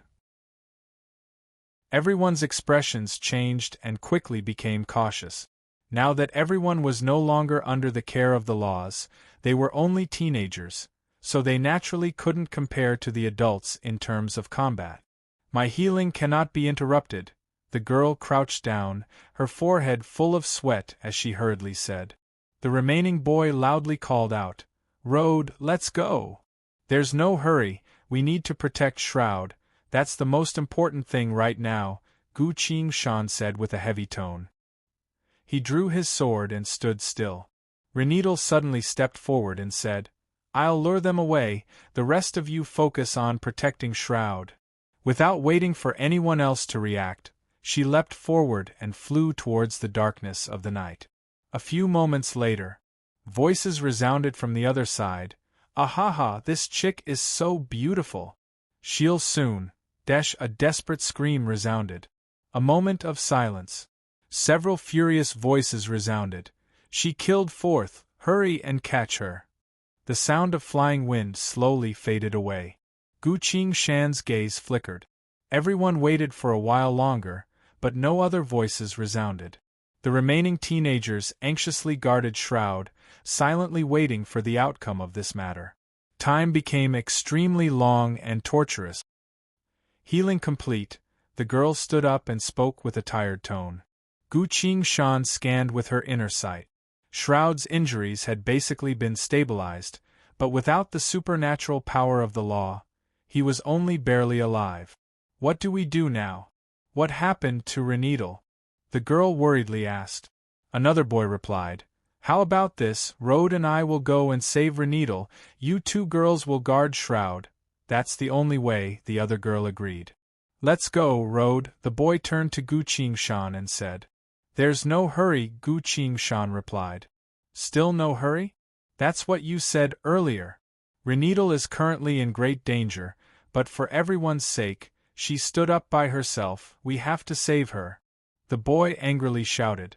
The other two girls also looked at Gu Qingshan.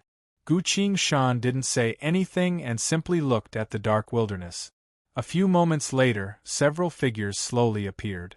Heh, there are a few more here. Several men wielding weapons appeared and observed the teenagers in front of them. The teenagers' expressions changed. What did you do to Renedal? The boy shouted. What did she do? Why don't you take a guess? A fierce-looking man mocked, but his eyes contained a hint of fear. But the teenagers didn't notice this detail. They exchanged glances, feeling a deep sense of despair. Gu Qingshan's expression didn't change at all, her gaze still focused on the distance. Silence. Silence. There was nothing in the wilderness. All of a sudden, a beautiful orange cat flew over, nimbly landed on Gu Qingshan's shoulder, then whispered, Gongzi, I've seen clearly, no one could see her. Gu Qingshan nodded, then asked, Come into my thoughts, see and tell me. Yes, the orange cat turned into an autumn-clear blue sword and abruptly disappeared. Chapter 15:10. Let's rewind time a bit. When Renedal voluntarily stepped out to stop those people, Gu Qingshan immediately noticed that something wasn't right. Shanu, use ghostly shadow of night to check the situation, he sent his voice. Yes, Gongzi, a soft and slender orange cat landed on the ground and ran towards the direction where Renedal disappeared. Thanks to the divine swords, a living's wisdom, ability, Shanu could also use Huang Quan origin power without being affected by the laws of this world. A few moments later, she caught up to Renedal, only to see Renedal holding a corpse in her hand as she ran forward with several men chasing after her. The orange cat pondered for a bit, then decided to follow Renedal and ran forward together. Two groups of people and a cat arrived at a certain campsite. A man wearing a robe and a scepter in hand was surrounded by a group of people, standing at the center of the campsite. Renedal threw the corpse on the ground, coldly looked at him and asked, Wizard Rodri? You're the strongest person here? The man also observed her and spoke in surprise. That's me, but I didn't think that the one who could call out to me from such a distance would be a little girl like you. Behind Renedal, the people who were chasing after her had already arrived. They blocked the entrance of the campsite without attacking Renedal, only a bit of anger on their faces. Boss, as you ordered, we brought her here, but she killed one of our men. That's right, she was too ruthless. Fourth only teased her a bit before she killed him. Boss. Wizard Rodri raised his hand to signal his subordinates to stop talking. He bowed to Renedal and asked, Your Excellency, why did you summon me? Renedal replied, Do something first, send out your strongest subordinates to kill the young people on my side. Got it? Wizard Rodri looked around the crowd and pointed out a few people. You go and kill those young people, he ordered. One of the subordinates who had chased after Renedal was a little angry at this moment. He said, Boss, this little girl raised her conditions as soon as she came up. I think, boom. The deep purple flames engulfed his entire body, making crackling sounds. The man let out a long and miserable howl, rolling and struggling on the ground. He looked like a moving ball of fire. But he did not die immediately. Renedal had accurately controlled the power of this technique. She tortured that person for 7 to 8 breaths of time before completely burning him to death. Wizard Rodri's pupils contracted. This is my law technique.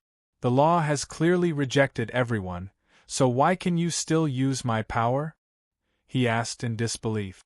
Renedal looked at him coldly and softly said, Wizard Rodri, you really know a lot of spells, but most of them are healing spells. Your offensive spells aren't strong at all. What a waste. If you still can't do what I ask of you, Wizard Rodri's heart trembled, and he shouted to his subordinates, Go! Go kill those young people. His subordinates hurriedly left the camp.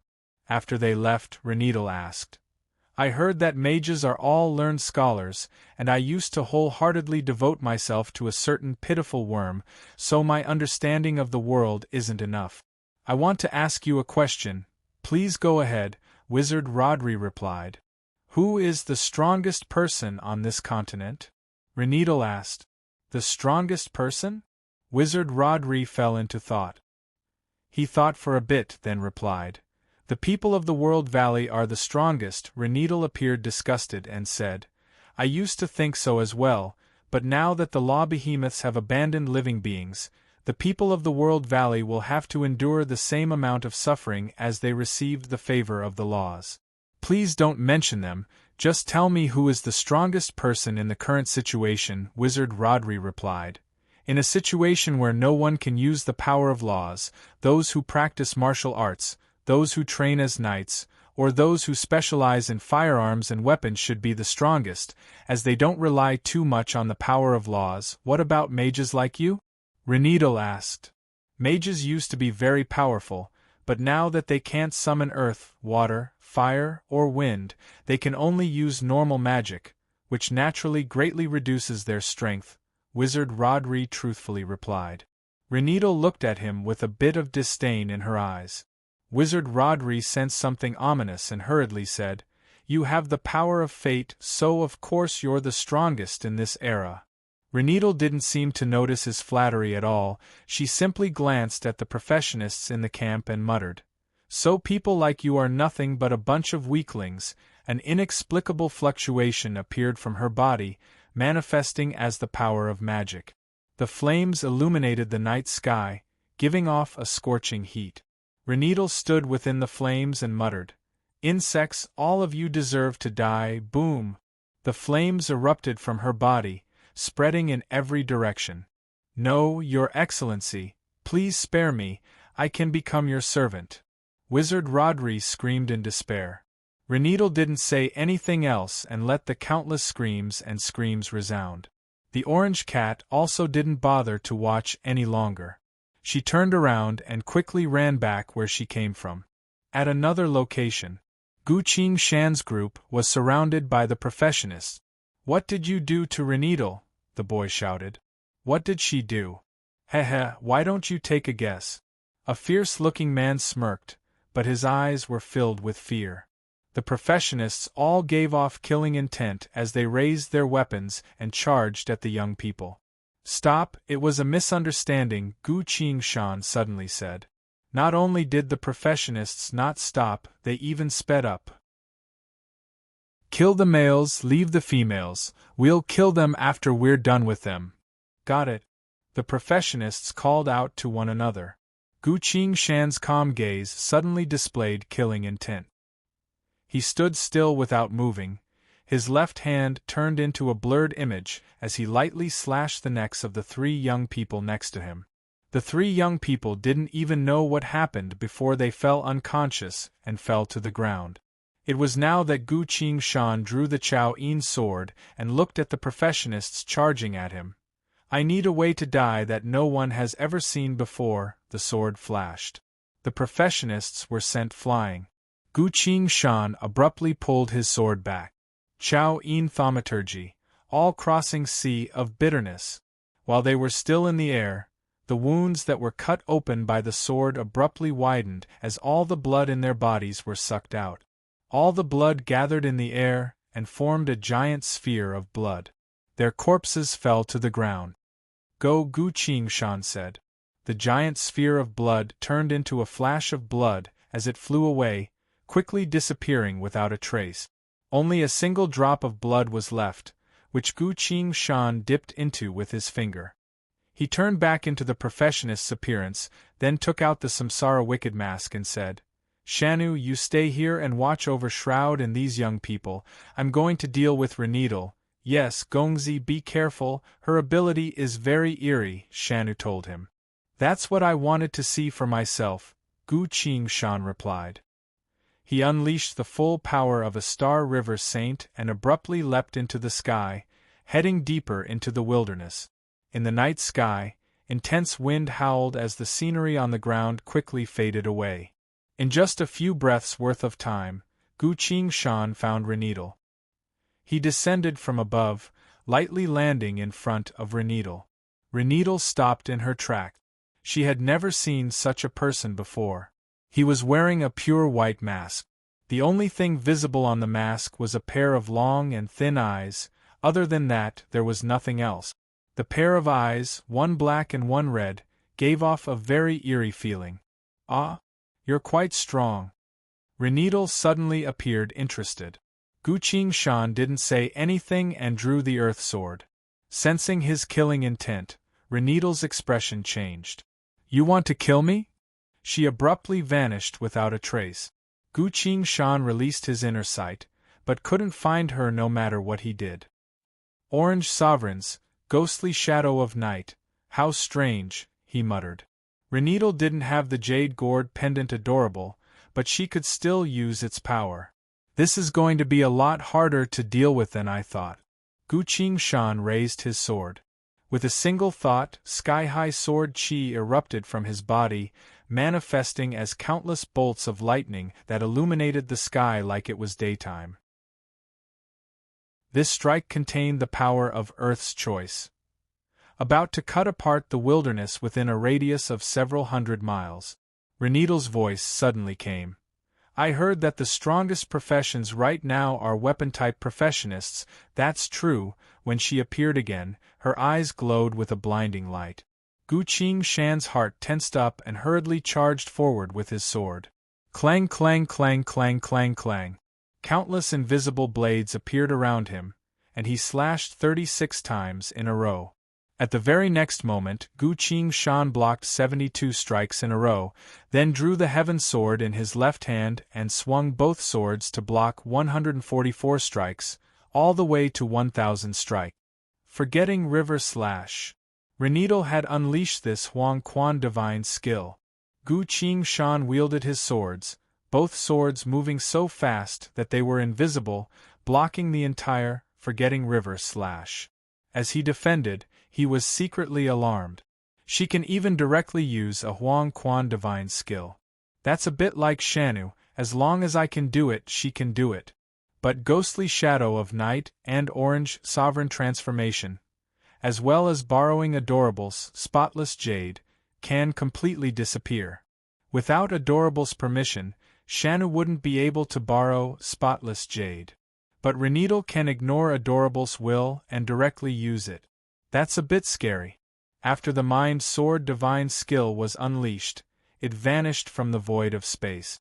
Gu Qingshan suddenly noticed a crimson thread extending from his left arm, one end coiled around his body, while the other end coiled around Renedal's hand. The thread of death. Renedal wanted to kill, but I'm not like other professionists who have lost the ability to use laws. I'm at my peak. At most, Renedal only has the same level of power as me, so why is she so confident that she can kill me? Could it be that she's only probing me? Her strength, it's not as simple as borrowing. Gu Qingshan's thoughts were quickly moving, the warning in his spirit sense was becoming stronger and stronger. Truly the strongest person I've ever seen in my entire life, Renedal smiled. A single smile from her could topple cities. Endless black shadows spread out behind her like a deep sea. She walked step by step towards Gu Qingshan and casually spoke. Wielder of the sword, you've impressed me, and now, I want to devour you. In the blink of an eye, she suddenly crossed the distance of several dozen meters and appeared directly in front of Gu Qingshan. Divine skill, ground shrink. Chapter 15:11. A great sense of danger enveloped Gu Qingshan. He didn't know what Renedal was going to do, but he subconsciously sensed something amiss. As soon as Renedal disappeared, she reappeared in front of Gu Qingshan. Obviously, she was about to unleash some sort of terrifying ability. In the blink of an eye, Gu Qingshan had switched places with her. Shadow shift. Renedal paused as her technique lost its target.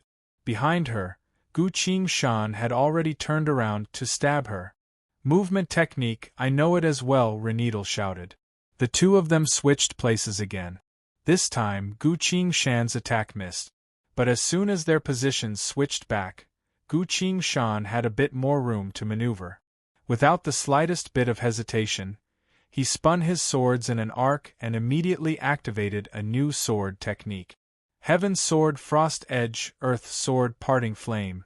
Two streaks of light, one blue and one red, manifested on the bodies of the swords and reached Renedal's neck in the blink of an eye. Although Renedal had grasped all of Gu Qingshan's abilities, when it came to individual combat decisions, she was still a bit lacking compared to Gu Qingshan.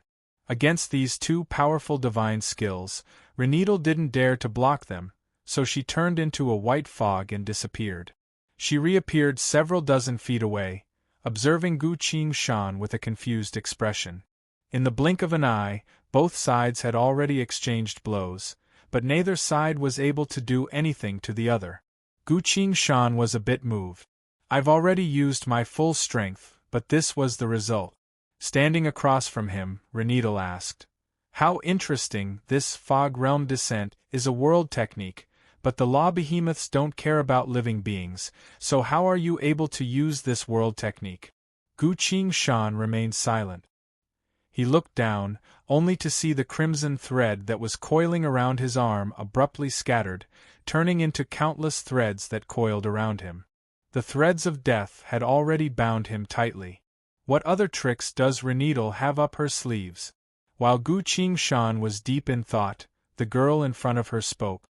"I understand. You have the power of fate on you. You must have a fate skill."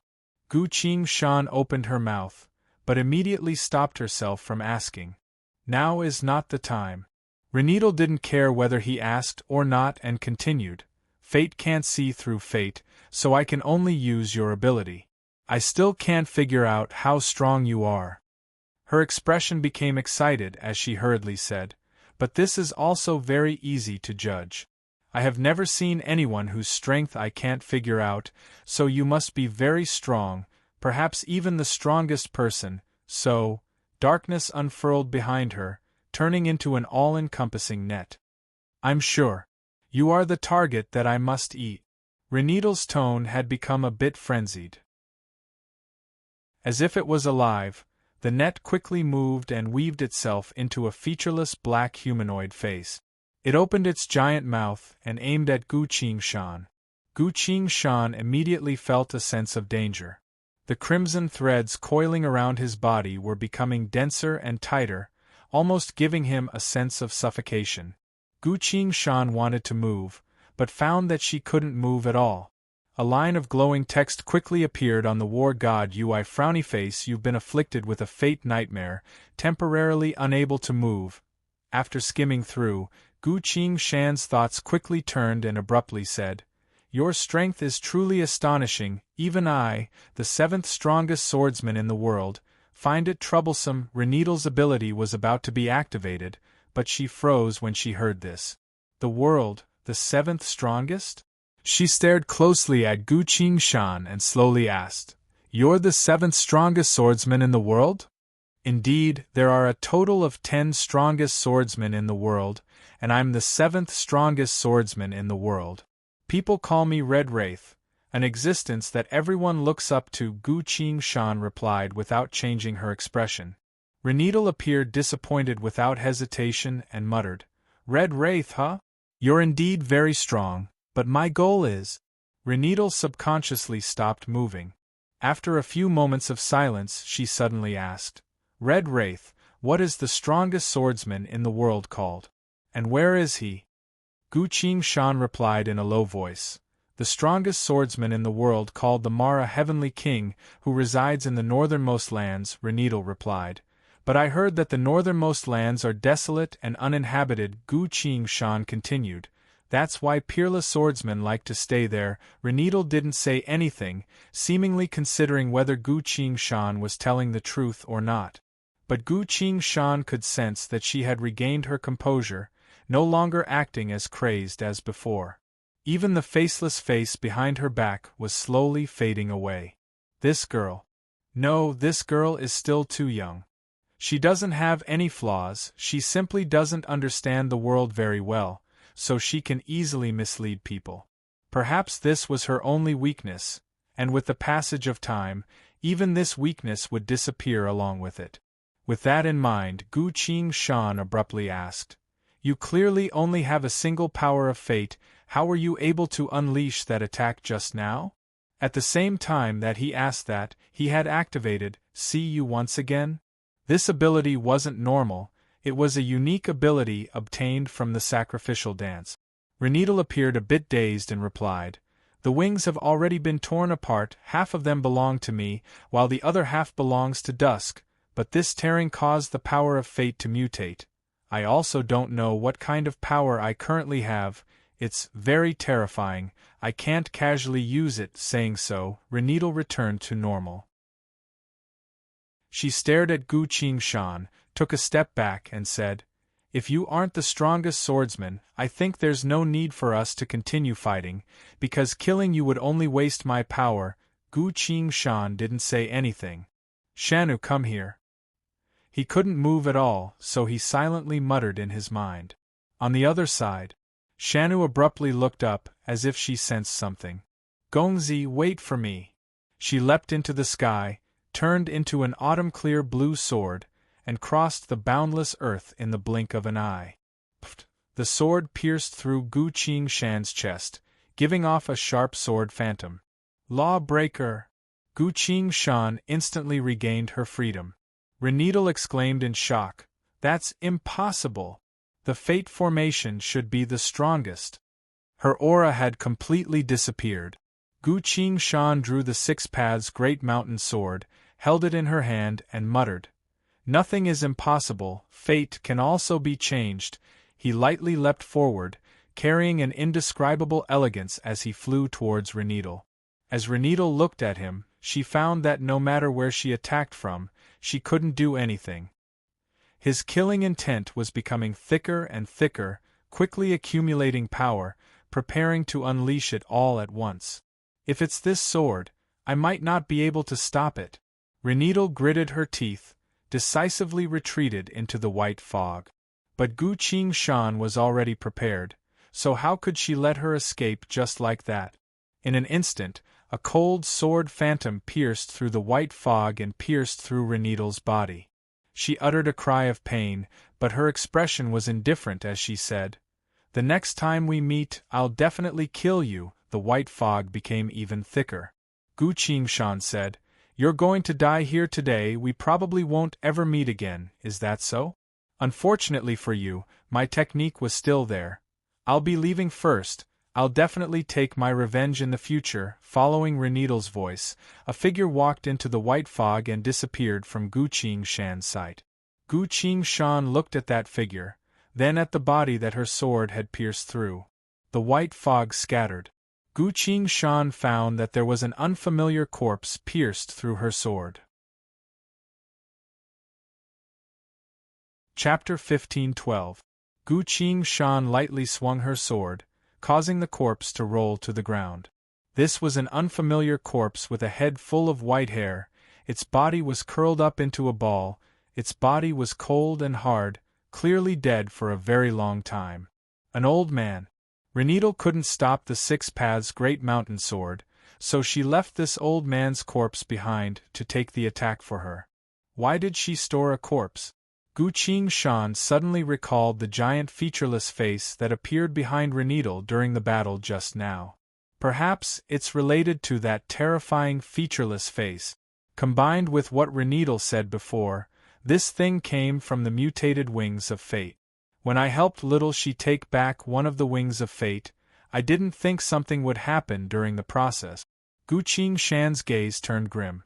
Reneedle was affected by "see you once again," so it shouldn't be a lie. Not to mention, Gu Qingshan suddenly recalled that Little Dusk chose the wing that allowed her to become stronger. But countless years later, Little She was able to turn Gu Qingshan into a card. What did she say at the time? Gu Qingshan carefully recalled and remembered what happened at the time. "From today onwards, you will be my only companion," Little She said at the time. Companion, companion. This is clearly the power of the other wing. Gu Qingshan was silently shocked. Of the wings of fate, one wing helps oneself become stronger, while the other seeks the strongest companion. When the wings were torn apart, Little She clearly chose to become stronger. If Little She also obtained a companion ability, then what about Reneedle? What ability did she obtain? It should be that giant featureless face. That makes sense. Gu Qingshan sighed in relief, feeling an indescribable feeling in her heart. Reneedle must have gone north. She'll be looking for the faint Mara Heavenly King. But it won't be easy to kill her right now. Even though I have the 6 paths Great Mountain Sword, I still felt an indescribable sense of unease when facing the giant face. Even Reneedle herself was afraid of this skill, and did not dare to use it carelessly. Gu Qingshan thought for a bit, then said, Luo Bingli, go and protect Shroud's group for now. I'll take a look at this corpse and return immediately. Okay, Luo Bingli answered. The heavenly sword flew up into the sky and broke through the void. Gu Qingshan squatted down in front of the old man's body and searched it carefully. Unexpectedly, Gu Qingshan found 2 crystal stones in his pocket. Memory crystal? Gu Qingshan was surprised. This was something used by the World Valley to record images, so he didn't expect this old man to have one on him. Reneedle didn't check the old man's body carefully? She was still a young girl. Perhaps she hated corpses? All of a sudden, Boss's voice came. This was the World Valley's guardian elder, as well as the strongest one among the elders, are you sure? Gu Qingshan asked. I'm sure. He rarely appeared, but he did meet with Reneedle and I. Who would have thought that he would die at Reneedle's hands, Boss replied. Gu Qingshan paused briefly, then said, Perhaps Reneedle felt that he was the strongest, so she killed him. Let's take a look at what's recorded in the crystal. Boss couldn't wait any longer. Gu Qingshan picked up one of the crystals and pressed it with her hand. The crystal glowed. A series of images appeared in front of Gu Qingshan's eyes. Reneedle appeared on the screen. She was cultivating, running, playing, and laughing together with Boss's group, completely unaware that she was being recorded. An old voice resounded. Reneedle is too beautiful, the most beautiful girl I've ever seen in my entire life. She made me feel young once again, awakening my slumbering heart. The rest of the images were of Reneedle's life. Gu Qingshan shook her head, put this crystal down, and picked up another. Another scene appeared. Nighttime. On the banks of the River of Fate. Reneedle was facing the image and softly asked, Grand Elder, why did you summon me so late at night? A few moments later, the old voice resounded. Reneedle, you are a gift from the heavens, a woman of heaven's will, the most beautiful flower in this world. I couldn't help myself, I wanted to obtain you. Reneedle's expression was calm, then she suddenly smiled. Grand Elder, I'm guessing that no one has discovered our whereabouts right now. Indeed, they're all asleep, and they'll be sleeping soundly tonight, the old voice replied. Reneedle's voice softened and asked, Then what do you want to do to me? The old voice fell silent, then spoke in confusion. I don't know why I'm doing this either, but since it's come to this then, Reneedle cut him off and continued, Let me see your strength. A dark, faceless humanoid face appeared behind her. The Grand Elder chuckled.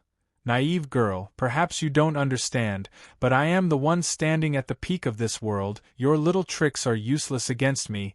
Reneedle didn't seem to notice and muttered, It's very hard to control, very hard. Normally, I wouldn't dare to let it out, but now that you've made all the necessary preparations, let me take a look as well. The dark, faceless humanoid face slowly opened its mouth. Eat him, Reneedle excitedly said. The image flashed. The Grand Elder suddenly exclaimed in fear, Wait a minute, what is this? Why, instantly the image spun and disappeared. The crystal went dim. The only thing Gu Qingshan heard was a short scream of pain. He froze in place for a while. That was the era before the infighting of the Law Behemoth. The strongest combatant of the World Valley died just like that, at the hands of a young girl. My instincts were right, that thing is truly hard to deal with. This has nothing to do with strength. Gu Qingshan sighed. Boss also sighed, then spoke a bit more quickly. I can't stay here for too long, so I can only take this short amount of time to tell you something. What is it?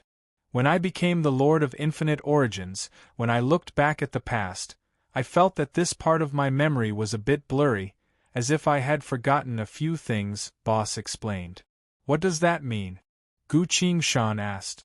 Boss's voice became solemn as he spoke in a low voice. It means that the things that happened to me during this period of time have been covered up by something. That's impossible. Gu Shan denied it without any hesitation. You used to be the Lord of Infinite Origins. I can't think of anyone who could cover up this part of history, Boss continued. I also hope that there were only some minor misunderstandings. For example, because you haven't returned from the future, so even though some things have already been decided, the process isn't certain. I'm feeling a bit uneasy. What are you afraid of? Gu Shan asked. I'm afraid that someone has done something to me, Boss replied. Gu Shan was shocked. Boss continued.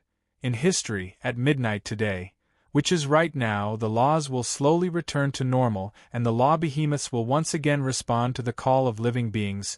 Gu Shan pondered. Because of that, you will soon be healed. You will still be the one with the highest chance of becoming the strongest person in the world. Indeed, Renedal will soon return to my side, but my memories of this period are completely hazy. Oh no!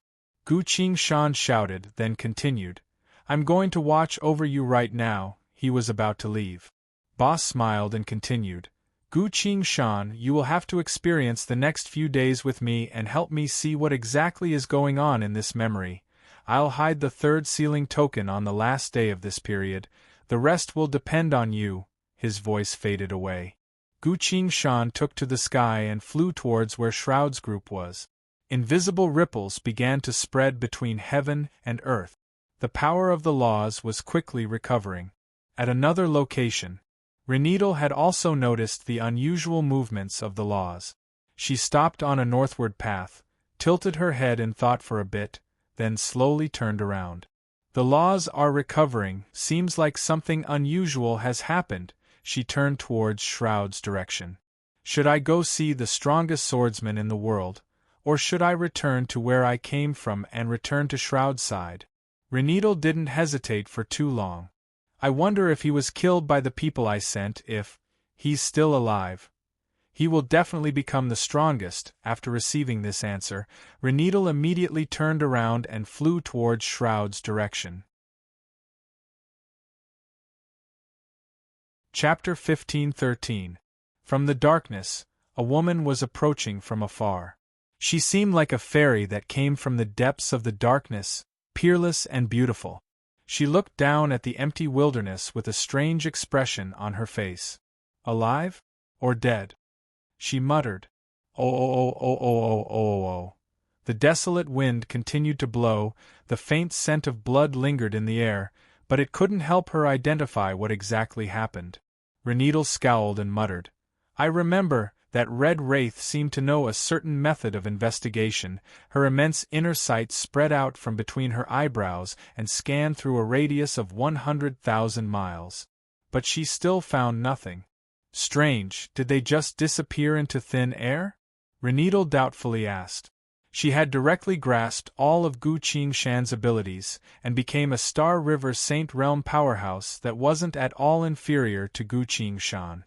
But she was still too inexperienced, while Gu Shan's knowledge was too diverse, spanning across science, cooking, martial arts, swordsmanship, the 6 arts of cultivation, acting, dancing, rapping, and so on, so she had only gotten a basic grasp of swordsmanship, completely clueless about the other arts.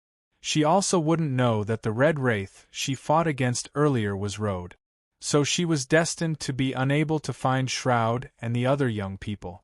After standing in the night wind for half an hour, Renedal still couldn't understand how those living people disappeared without a trace. Not even their corpses could be found.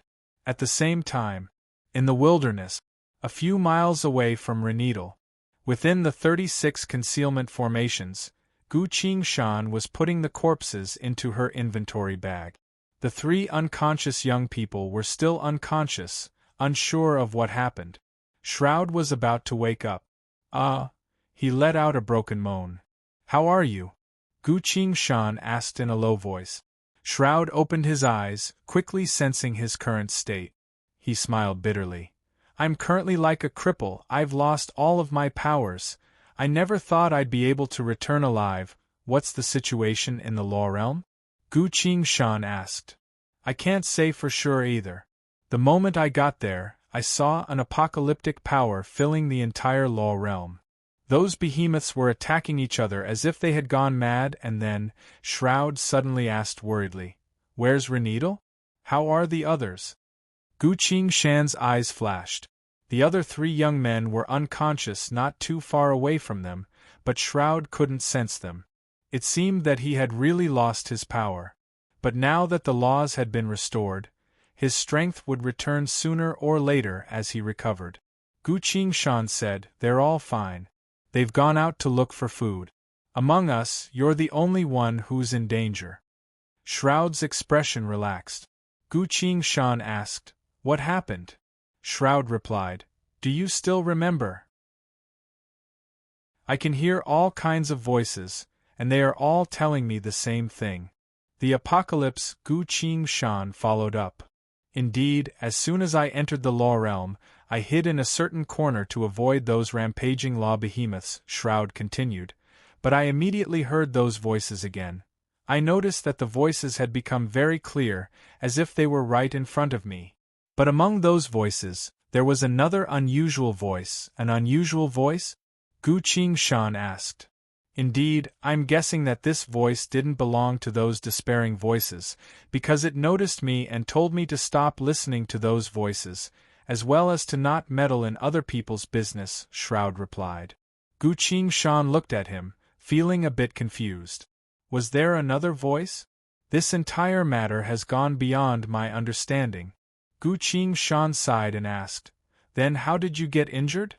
Shroud's gaze was complicated as he replied, "That voice told me to stop listening to other voices, but I felt that it was being unreasonable, so I asked it what exactly was going on." "What did it say?"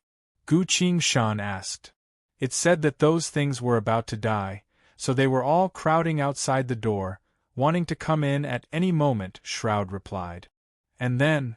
Gu Qingshan asked again. Shroud replied, "And then I asked it what exactly was going on with the law behemoths, but just as it was about to answer, something terrifying happened. Before I could even react, I was heavily injured and expelled from the law realm." Hearing that, Gu Qingshan couldn't help but fall silent. Everything was so confusing that she couldn't find any answers. What exactly happened in the law realm, and what exactly was that voice? Listening to Shroud's explanation alone isn't a solution. Gu Qingshan suddenly asked, "Shroud, how did you enter the law realm, and can I do it?" Shroud explained, "You must form a covenant with the law realm and receive the permission of a certain law behemoth to enter, otherwise, you can only summon them from our world." "How do I form a covenant with a law behemoth?" Gu Qingshan asked. "Connect to the law realm, chant your name in your mind, then state your request and see if any behemoth is willing to answer you," Shroud replied. "That sounds simple," Gu Qingshan replied. "No, it's actually extremely difficult. Law behemoths normally wouldn't allow humans to enter the law realm." Shroud poured cold water on her. Gu Qingshan rolled up his sleeves, reached out his hand and clenched it. All of a sudden, an indescribable power manifested from his body and scattered into the void of space. Blessing of the past worlds. The world slowly faded away like an illusion. Gu Qingshan saw a thin layer of fog enveloping his surroundings. "I am Road. I want to enter the law realm and investigate the truth behind the law fluctuations," Gu Qingshan silently muttered in his mind. 1 breath. 2 breath. 3 breath. No response. Gu Qingshan pondered and asked, "Shroud, how long did it take you to summon a behemoth to form a covenant with you?" Shroud silently watched from one side, then replied, "That's too difficult. The behemoths very rarely allow humans to enter their territory, even I had to spend a few months to complete it. How about you wait until I've fully recovered, then slowly introduce you to 1-inch," Gu Qingshan regretfully replied. "It seems like that's the only way." As soon as he said that, as if he was pulled by something, his body was abruptly pulled into the void of space and vanished without a trace. Shroud lay on the ground, blinking his eyes. "How did it happen so quickly?" he asked in surprise. At another location, Gu Qingshan felt herself being pulled by a great force, passing through endless space and heading towards the faraway space vortex. Along the way, there was nothing but nothingness, not a single living being could be seen. All of a sudden, Gu Qingshan noticed that she had passed through some sort of barrier and her vision became clear. The ground was boundless. Dozens of skeletons were walking on the ground without any destination in mind. A gigantic bronze pillar that reached all the way to heaven and earth stood between heaven and earth. A fully armored black corpse was pinned to the bronze pillar, unable to move. The corpse's head was drooping, seemingly without any signs of life. A thunderous voice resounded by Gu Qingshan's ears. "Youngster from the future, I cannot see through your past, present, or future. If you have something to say to me, then tell me, what is your real name?" Gu Qingshan felt a bit emotional. This was a time in the distant past, before Boss had become the Lord of Infinite Origins, before the Awaitings had entered the Reality Gate, and before the apocalypses had erupted. I didn't think I would meet the giant corpse at this point in time. I am Gu Qingshan. If you can peer into spacetime, you will know the relationship between you and me, Gu Qingshan replied. Gu Qingshan? The giant corpse muttered, seemingly thinking about something. Its head slowly looked up, seemingly staring at an extremely distant place. A few moments later, it sighed deeply and said, "So that's how it is, you are the one related to my fate. No wonder you would appear at this crucial point in time," Gu Qingshan asked. There was a voice that advised Shroud not to listen to the voices of the other apocalypses. "Was that you?" "It was me. He is very talented, but he shouldn't have listened to the voices outside the gate. That would only hasten the arrival of the apocalypses," the giant corpse replied. All of a sudden, a crack appeared in the void of space. A wriggling green soft-bodied insect fell from above, landing on the ground. "Wait a moment," saying so, a piece of scale flew out from the giant corpse's body and struck the soft-bodied insect like a meteor. The soft-bodied insect uttered a shrill shriek as its body quickly melted, shrunk, and was completely sucked dry by the scale. The scale trembled a bit, then turned into a black skeleton that laid on the ground. The skeleton slowly stood up and aimlessly walked on the ground. Gu Qingshan was a bit dazed as she watched. In the future, when he saw the giant corpse, he saw that the ground was filled with countless black skeletons, but he still didn't understand what was going on. It wasn't until he returned to the age of immemorial that he understood the origins of these black skeletons. The giant corpse sighed again and said, "This is the 29th apocalypse. The reality gate has been discovered, the age of calamity of the apocalypse is about to descend." Chapter 15-14. Gu Qingshan had countless questions in her mind, but she knew that each meeting with the giant corpse wouldn't last for too long, so she immediately asked, "What exactly are the law behemoths fighting for?" The giant corpse replied, "The will of the world has manifested into numerous law behemoths. During times of peace, they would promote the prosperity and diversity of the world, but now, the behemoths have finally sensed danger and have begun to fight for dominance over the world."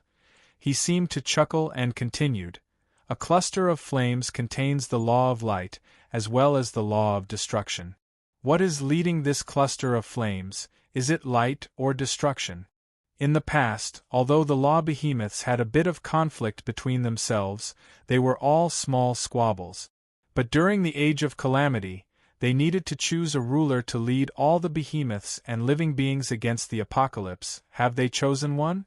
Gu Qingshan asked. The giant corpse replied, "They haven't.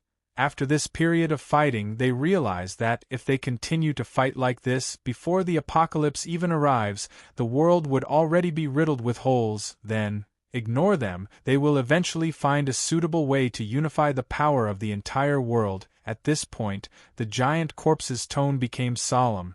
"Now, I have something else to tell you." Gu Qingshan was startled and asked, "What is it?" "You and I are both situated within a blurry history. The content of this history has yet to be determined," the giant corpse replied. Gu Qingshan was a bit confused and asked, "How is that possible?" "According to the law of causality, if the process isn't determined, what would happen in the future be? False illusions?" The giant corpse explained. "Causality is determined, and so are the events that occur in the future, but the process is actually more important. This is like a fish swimming from upstream to downstream in the river of fate. The causality is complete, but we don't know what it ran into along the way. What kind of effects would this cause?" Gu Qingshan asked. The giant corpse's tone carried a bone-chilling coldness. "Look, we only know that the fish had reached downstream, but we don't know if it had been swapped out, if someone had stuffed something into its stomach, or if a ferocious predator was following it." Gu Qingshan was a bit surprised, then slowly understood. This was a history that had been completely concealed. No one knew what actually happened.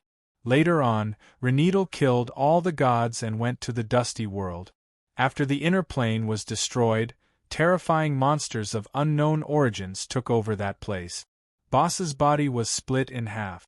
One half became the eternal abyss and the other was sealed in the dark tunnel. These things were a complete mystery. What was leading all of this in the fog? Was it some kind of existence? Or an unknown fate? Come to think of it, I actually don't know anything. The more Gu Qingshan thought about it, the more frightened she became. A fine layer of cold sweat gradually appeared on her back. The giant corpse replied, "See, you've understood. Causality is a very simple matter, but if we don't know the process, we wouldn't be able to see the truth behind causality. What do you think I should do?" Gu Qingshan asked. The giant corpse replied, "The Lord of Infinite Origins had once sensed something, and in the foggy history of the world, he did something that could not have been more correct, which was to forge the 6 sealing tokens within the ruins of the Pantheon. Gu Qingshan, you must obtain these 6 sealing tokens. Do not let anyone else obtain them. Once you have control over the sealing tokens, regardless of what happened in history, it will be under your control without any issues." The giant corpse paused for a brief moment, then continued. "Regretfully, with my current power, I can only talk to you so much. You should leave." Following his words, a blinding flash of light appeared in the sky. It was a cluster of violent lightning that was coiled around the top of the bronze pillar. Almost instantly, the entire bronze pillar was enveloped by the lightning, giving off arcs of twisted lightning. Boom! The corpse didn't move or utter a single word, allowing the lightning to envelop its entire body. Gu Qingshan saw a black scale falling off from the corpse's body and flew in front of her. The giant corpse's voice sounded again. "I can't give you any more help. This is the evolution chapter of Mystery of All Beings Equal. Take it. It can allow you to completely become a certain living being. Even if the enemy has the power of fate, they wouldn't be able to sense it." The scale went straight into Gu Qingshan's body. Lines of glowing text appeared on the War God UI. "You've obtained the supplemental law of Mystery of All Beings Equal. Your Mystery of All Beings Equal is currently evolving. This mystery will solidify into a unique law. Unless the law is destroyed, living beings wouldn't be able to sense the true you. 3.1 Your personal law, All Beings Equal, has been constructed. This law is unique. Without your permission, no one can copy, steal, borrow, or possess it. Because you have this law, no low-level disguise, or homogenized techniques would be able to fool you." Gu Qingshan felt glad. Renidal had gained full control over her abilities, but now, the Mystery of All Beings Equal had evolved once again. It had become the only law. Gu Qingshan looked at the giant corpse and loudly said, "Thank you. Once I return to the future, I'll definitely think of a way to save you." Ho! A huge pulling force abruptly manifested on Gu Qingshan's body and instantly pulled him out of this world. In the blink of an eye, Gu Qingshan was nowhere to be seen. The giant corpse was engulfed by the destructive lightning and remained silent for a long time. Within the concealment formation, Gu Qingshan abruptly fell from the void of space and landed on the grass. At this point, the 3 young men had only just woken up. After the law was restored, They regained their powers and regained consciousness much earlier than Gu Qingshan had expected. The young man looked at Gu Qingshan, who suddenly appeared, and asked enviously, "Road, did you enter the world of laws?" Gu Qingshan turned to everyone, only to see that everyone was looking at her. Even Shroud was paying attention to her. There were very few people who could enter the world of laws, and among the remaining people in the World Valley, Shroud was the only one who had managed to do so. Gu Qingshan replied, "That's right, after I arrived, I didn't see any law behemoths, only a voice told me to tell Shroud." He spoke with a stern expression. "Don't listen to those voices anymore, those voices will only bring disaster." Hearing that, Shroud displayed an as expected expression. "I thought so as well, either way, I've been feeling some sort of crisis lately," he muttered. "Don't talk about me right now, hurry up and heal him," Gu Qingshan urged him. The girl regained her senses, crawled up, walked up to Shroud's side, and began to use a healing technique. "My powers really have recovered. I can guarantee that Shroud's wounds will be healed in just a few days," the girl joyfully declared. The other man and woman also noticed that their powers were slowly recovering.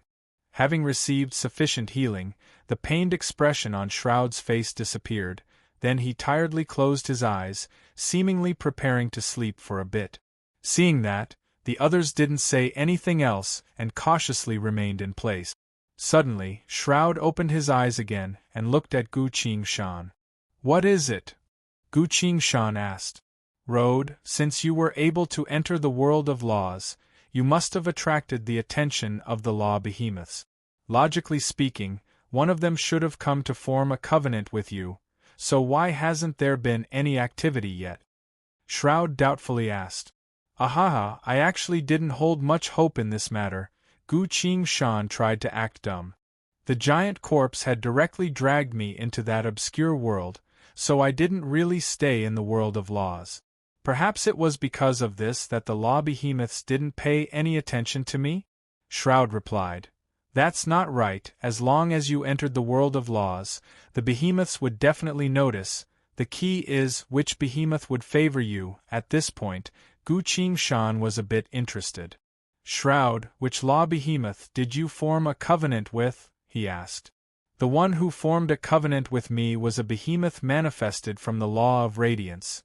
It sensed that my power was compatible with it, so it chose me," Shroud replied. "Compatible?" Gu Qingshan repeated. "Indeed, there must be some sort of law that is compatible with you, but I don't know what it is either," Shroud replied. Gu Qingshan sighed and said, "I know." A second later, boundless black flames descended from above and enveloped his body.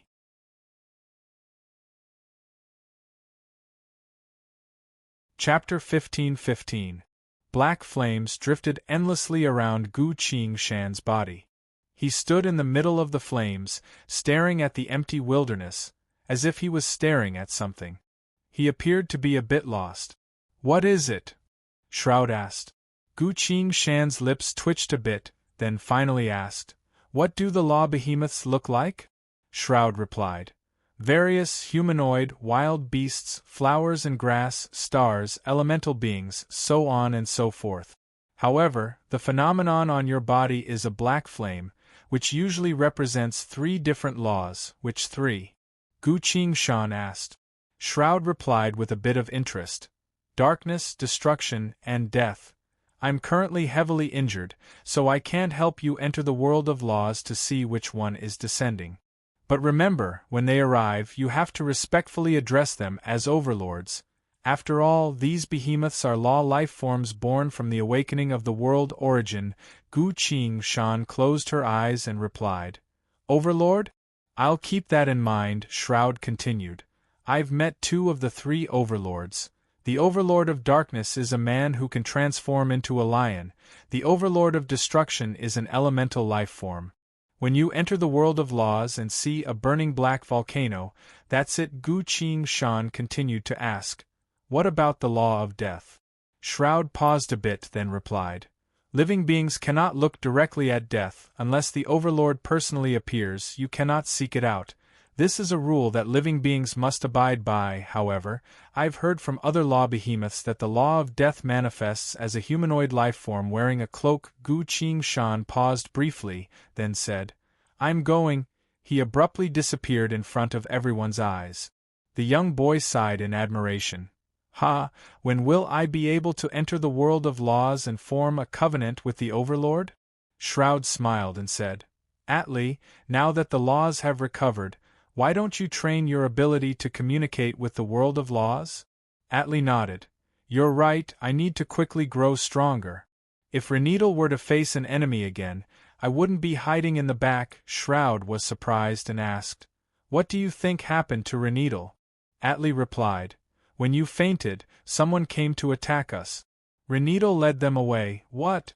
Shroud exclaimed in shock. Suddenly, another girl said, "I noticed it earlier. The place we are in is protected by some kind of power. It's very well hidden. If Reneedle returns, it will be very difficult for her to find us," the girl who healed Shroud said. The boy said, "Now that we've recovered our strength, how about we break this layer of protection so that Reneedle knows how to find us?" "Hurry and break it," Shroud struggled to say. The concealment array that Gu Qingshan had set up was originally only for concealment, so it was very easy to break it from the inside. The three youths exerted their strength together, and very soon, the array turned into a layer of spiritual light and dissipated into the void. At the same time, in the wilderness dozens of miles away, Reneedle turned around abruptly. "Found you!" She activated a ground shrink and instantly disappeared. The world of laws. This was the source of power that formed the world's appearance. It appeared to be empty, but it was also filled with innumerable origin power. These origin powers silently circulated according to their respective attributes and laws, providing the world with the motivation to exist. Not too long after Gu Qingshan stood in the void of space, a humanoid figure wearing a black cloak silently appeared in front of her. Gu Qingshan understood and bowed. "Venerable Overlord of Death, I have come here to request to form a covenant with you." The humanoid figure stood there without saying a single word, then raised his hand and lightly pointed at the void of space. The burning flames manifested into a line of text. "Frowny face, death cannot speak, otherwise, all things will wither." Gu Qingshan nodded in understanding. The text then turned back into flames, then turned back into lines of text. "Frowny face road, countless living beings have died at your hands. You are the one with the highest affinity with death in this world. Now, are you willing to form a covenant with me?" Gu Qingshan asked. "What is the content of the covenant?" A new line of text manifested. "Frowny face, you will provide for me, and I will grant you the power of death." This is a good deal. After Shroud receives the law of Radiance's favor, he would be able to fight me to a standstill. If I can receive the law of death's favor, my strength would also increase considerably. Gu Qingshan silently thought for a bit, then replied, "Venerable Overlord, I do not know how to provide for you." The burning flames manifested into a line of text. "The deaths that you bring are my sustenance." Gu Qingshan hesitantly replied, "I normally don't kill people." The humanoid figure wearing the black cloak silently stared at him. The text changed to form 5 words. "Frowny face, are you serious?" Gu Qingshan paused, then couldn't help but recall the battles he once fought. Sometimes, life truly is beyond one's control. Gu Qingshan explained, "I am more than willing to form such a covenant with you, but I am not a bloodthirsty person. I hope you can understand this." The Overlord of Death still didn't say anything. A cluster of black flames hovered in front of Gu Qingshan. The flames manifested into an unfurled covenant with 2 simple lines of text. "Frowny face, you will provide for me, and I will grant you power, Overlord of Death." This was the simplest covenant that Gu Qingshan had ever seen. However, since the one who signed the covenant was the ruler of the law of death, no one would dare to violate it, unless they didn't want to live anymore. Gu Qingshan praised, "What a brilliant covenant, I'll sign it." He placed his hand on the black flame covenant. Ho! The Covenant turned into a cluster of flames and entered Gu Qingshan's body. Everything around him disappeared. Gu Qingshan suddenly felt himself standing on solid ground again. He had returned. A surprised voice resounded. "Road, did you really form a covenant with the Overlord?" Gu Qingshan's heart sank, but her expression didn't change as she looked back. Only to see Reneedle crouching next to Shroud, observing her. Gu Qingshan nodded. "I did. What happened to those people you chased after?" Reneedle revealed a bloody wound on her arm, which the girl next to her was currently healing her. Reneedle replied. "Those people were under the orders of a swordsman called Red Wraith, who wanted to kill everyone in our world valley." "Red Wraith? Why would he want to kill us?" Gu Qingshan appeared confused. "Because he was wary of the power of the world valley, so he wanted to take advantage of this calamity of laws to eliminate us once and for all," Reneedle replied. "Then I couldn't win against him, so I barely managed to escape. I'm afraid this place isn't safe either. We need to escape right now." Reneedle's tone carried a bit of fear. "Humph, we've already regained our powers. If that Red Wraith dares to come, we'll kill him," the boy angrily declared. Shroud appeared very calm and replied, "Reneedle just told me that Red Wraith is the 7th strongest swordsman in the world. The few of us might not be able to win against such an expert. Especially since my injuries haven't fully healed yet, I'll only become your burden." Reneedle's eyes were filled with tears as she lowered her head. "Shroud, don't worry, we'll take you away right now. We definitely won't let the inheritance of the World Valley end because of that swordsman. Reneedle, swear that I'll definitely let you live." Shroud looked at her in shock, then couldn't help but grab her other hand and clench it tightly. "Don't worry, Reneedle, I'll remember this swordsman called Red Wraith. Once I recover, we'll definitely find him for revenge," Shroud said. Reneedle wiped her tears, forced a smile, and replied, "He's too strong, we can't win against him. Reneedle, don't worry, one day I'll make him pay with his life," Shroud resolutely declared. I believe you." Reneedle lightly picked Shroud up and carried him on her back, saying, "None of us can die, because we're the last people left in the World Valley. We're leaving." Her words were filled with helplessness and bitterness. Even the 3 young men next to her appeared sorrowful. Gu Qingshan looked at everyone, then at Reneedle. Suddenly, Shanna spoke with a strange tone in his thought. "See, this woman is quite capable, I feel like." Luo Bingley pondered and continued, "This woman's actions just now gave me an inexplicable sense of familiarity." The Earth Sword spoke with a heavy tone. "It's over, this woman has grasped Gu Qingshan's acting skills." The 2 girls realized. The Chao Yin Sword uttered a nervous expressing that this was going to be a very troublesome matter. Listening to the Sword Spirit's conversation, Gu Qingshan couldn't help but rub her temples, feeling a sense of exhaustion. A few moments later, Reneedle carried Shroud on her back, flying through the wilderness towards the north. The young men and women followed behind her. The north. Gu Qingshan silently went silent. The extreme north is a desolate place, rumored to be the place where the strongest swordsman in the world, Mara, Heavenly King, resides. This was what I told Reneedle. Reneedle believed it. She didn't give up on Shroud, nor did she give up on exploring the north. She now understood how to kill 2 birds with 1 stone. Once she learns how to deceive.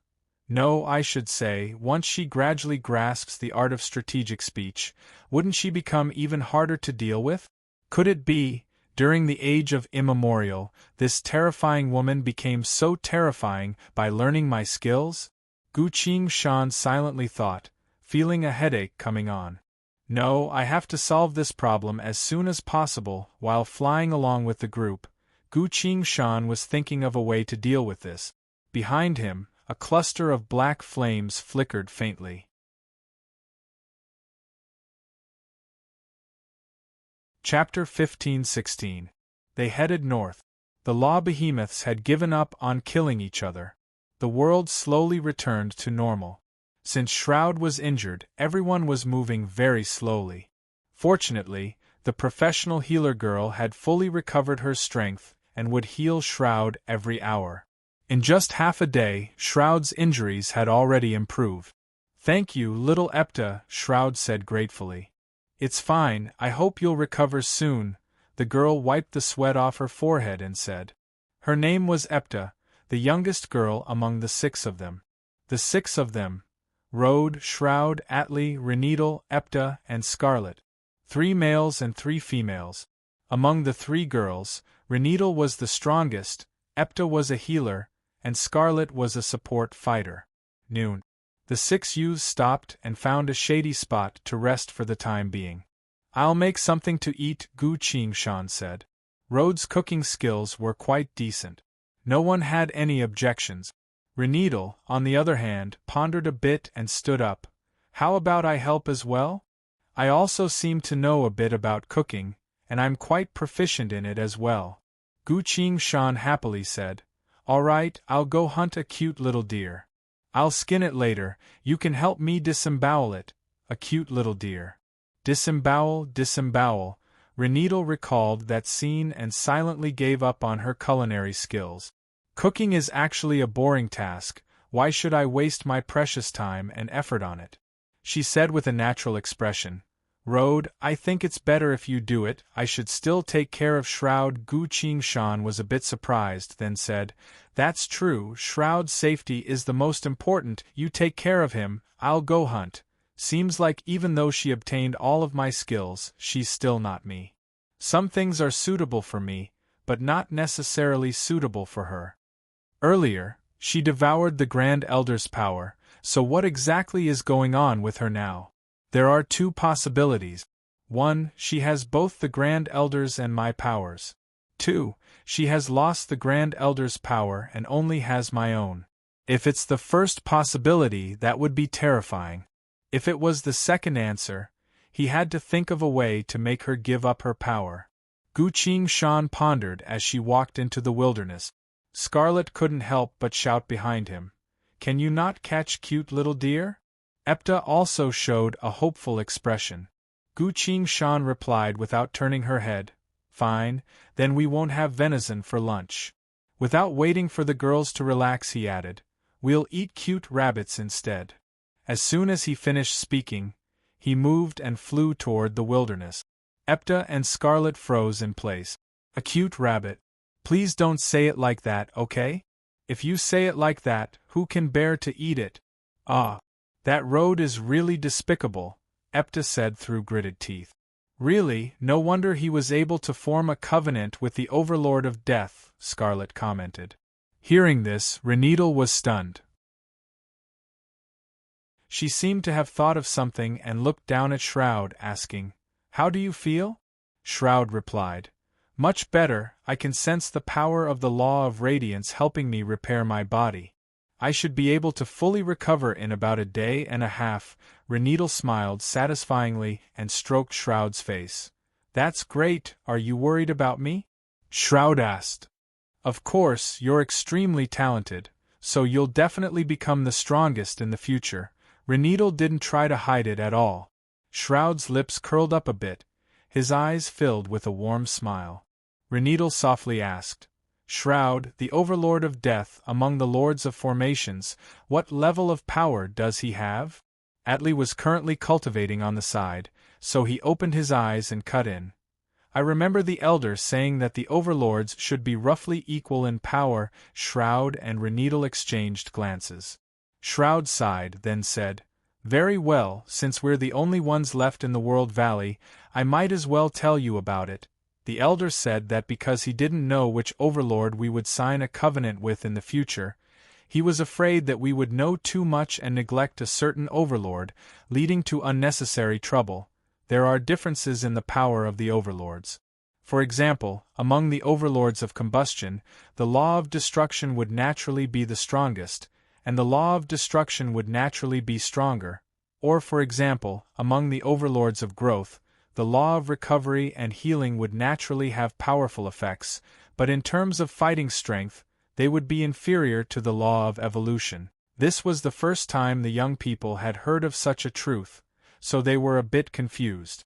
Reneedle then asked directly. Between Rhodes, Overlord of Death, and your Overlord of Radiance, who is stronger? Shroud replied. The law of death is a unique law, the other laws are all afraid of it.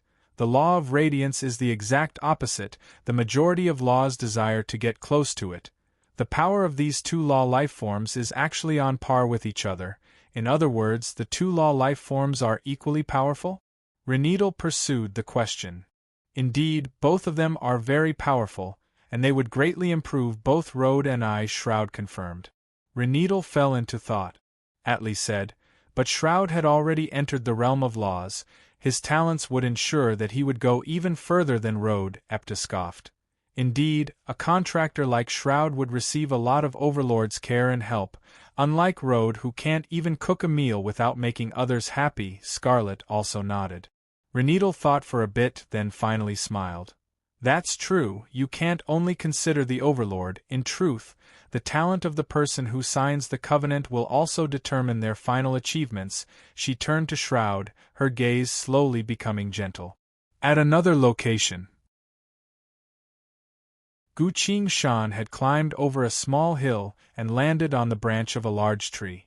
He reached his hand into the leaves of the tree, then pulled and caught a 10-meter-long colorful snake in his hand. Now that I have the soup from lunch, I still need to make 2 main dishes, Gu Qingshan muttered to himself. He looked around, then abruptly sensed something and abruptly dropped down. Thud! An arrow pierced deeply into the tree branch he was standing on. Damn brat, you sure are sharp, a cursing voice resounded. Gu Qingshan looked not too far away, only to see a burly man wielding a bow in his hand, glaring straight at him. I don't think I know you, why did you attack me? Gu Qingshan cautiously asked. The burly man was wearing a tattered set of armor with bloodstains all over his body, as if he had just returned from a battlefield. Why did I attack you? Is there a reason for this? The burly man muttered, then put his finger to his lips and whistled. Several dozen professionists appeared from the forest. Just like the burly man, they all appeared to be in a terrible state, as if they had just gone through a great battle. What are you waiting for? Kill him! I haven't eaten anything for a long time. Kill him! Someone shouted. After running for so long, we're finally safe, we need to replenish our strength, someone else loudly shouted. The group of people became rowdy. The burly man shouted, Stop! You idiots, we need to capture him and ask if he has any companions, if he does.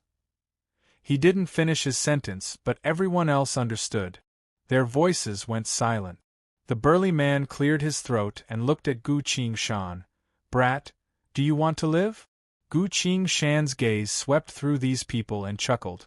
7 martial artists, 3 weapon users. From the looks of it, did you do something while the laws were no longer in effect? Now that the laws have returned to normal, you've been beaten to a pulp and ran all the way here? The group went silent. Was I right? Gu Qingshan shrugged. Kill him first. If his companions are here, they shouldn't be too far away, someone suggested. All right, let's kill this guy. The burly man shouted. They rushed towards Gu Qingshan. Gu Qingshan didn't use his sword, nor did he use his fist technique. Reneedle knows both, and he can use his inner sight to check at any moment. I can't expose myself. Then I can only. He grabbed the colorful snake in one hand and picked up the dried branch on the ground with the other. Oh! The burning black flames spread across the withered branch, gradually enveloping it completely. The power of the law of death. This is the origin power of death of this world. How could a few random soldiers stop it? While Gu Qingshan was feeling the power of death, a line of burning text appeared in front of his eyes. I remember that you don't usually kill people. Gu Qingshan's lips twitched, then sighed. Forced by life, the group of people had already reached him. The dried branch swung. Boom! The black flames engulfed everything in front of him. All the professionists as well as the entire forest seemed to have been erased by something. All living beings were destroyed, nothing remained. The earth was dry. As far as the eye could see.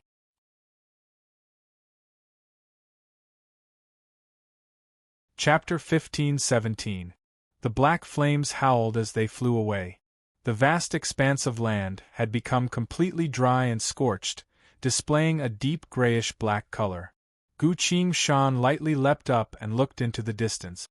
There were no living beings within 300 miles. All of a sudden, a person appeared on the ground. Renedal. She looked at the scene in front of her and asked, "Road, did you just fight?" A group of fleeing martial artists and weapon users. They wanted to eat me, so I had no choice but to kill them, Gu Qingshan landed and replied. Renedal glanced at Gu Qingshan and asked, "How much of your strength did you use?" Gu Qingshan was a bit surprised, but she naturally displayed an expression of disdain and replied, "Only 10%. These guys are quite impressive when the laws are ineffective, but once we can use the power of laws, martial artists and weapon users are no match for us." Of course, another male voice spoke up. Atli also hurried over. He continued Gu Qingshan's words. "Our world valley is the strongest. If the law behemoths hadn't met with some mishaps, no one would be able to show off in front of us. What a great assist!" Gu Qingshan silently praised. However, this was also the truth. The world valley had always been the strongest. Hearing their words, Renedal couldn't help but nod with a hesitant expression. Gu Qingshan glanced at her, then suddenly said, "Renedal, you suddenly appeared next to me just now, startling me. I thought you were an enemy and almost attacked you." "It was a type of movement technique," Renedal explained. "How strange, I don't remember our world valley having such a movement technique," Gu Qingshan muttered. Atli laughed and said, "Obviously, Renedal must have taken the enemy's ability again." "Yes, it was that red wraith," Renedal replied. She had just absorbed a swordsman's ability, but the situation had changed and the swordsman wasn't particularly strong. That swordsman hadn't formed a covenant with a law behemoth, so he didn't even know how to use world origin.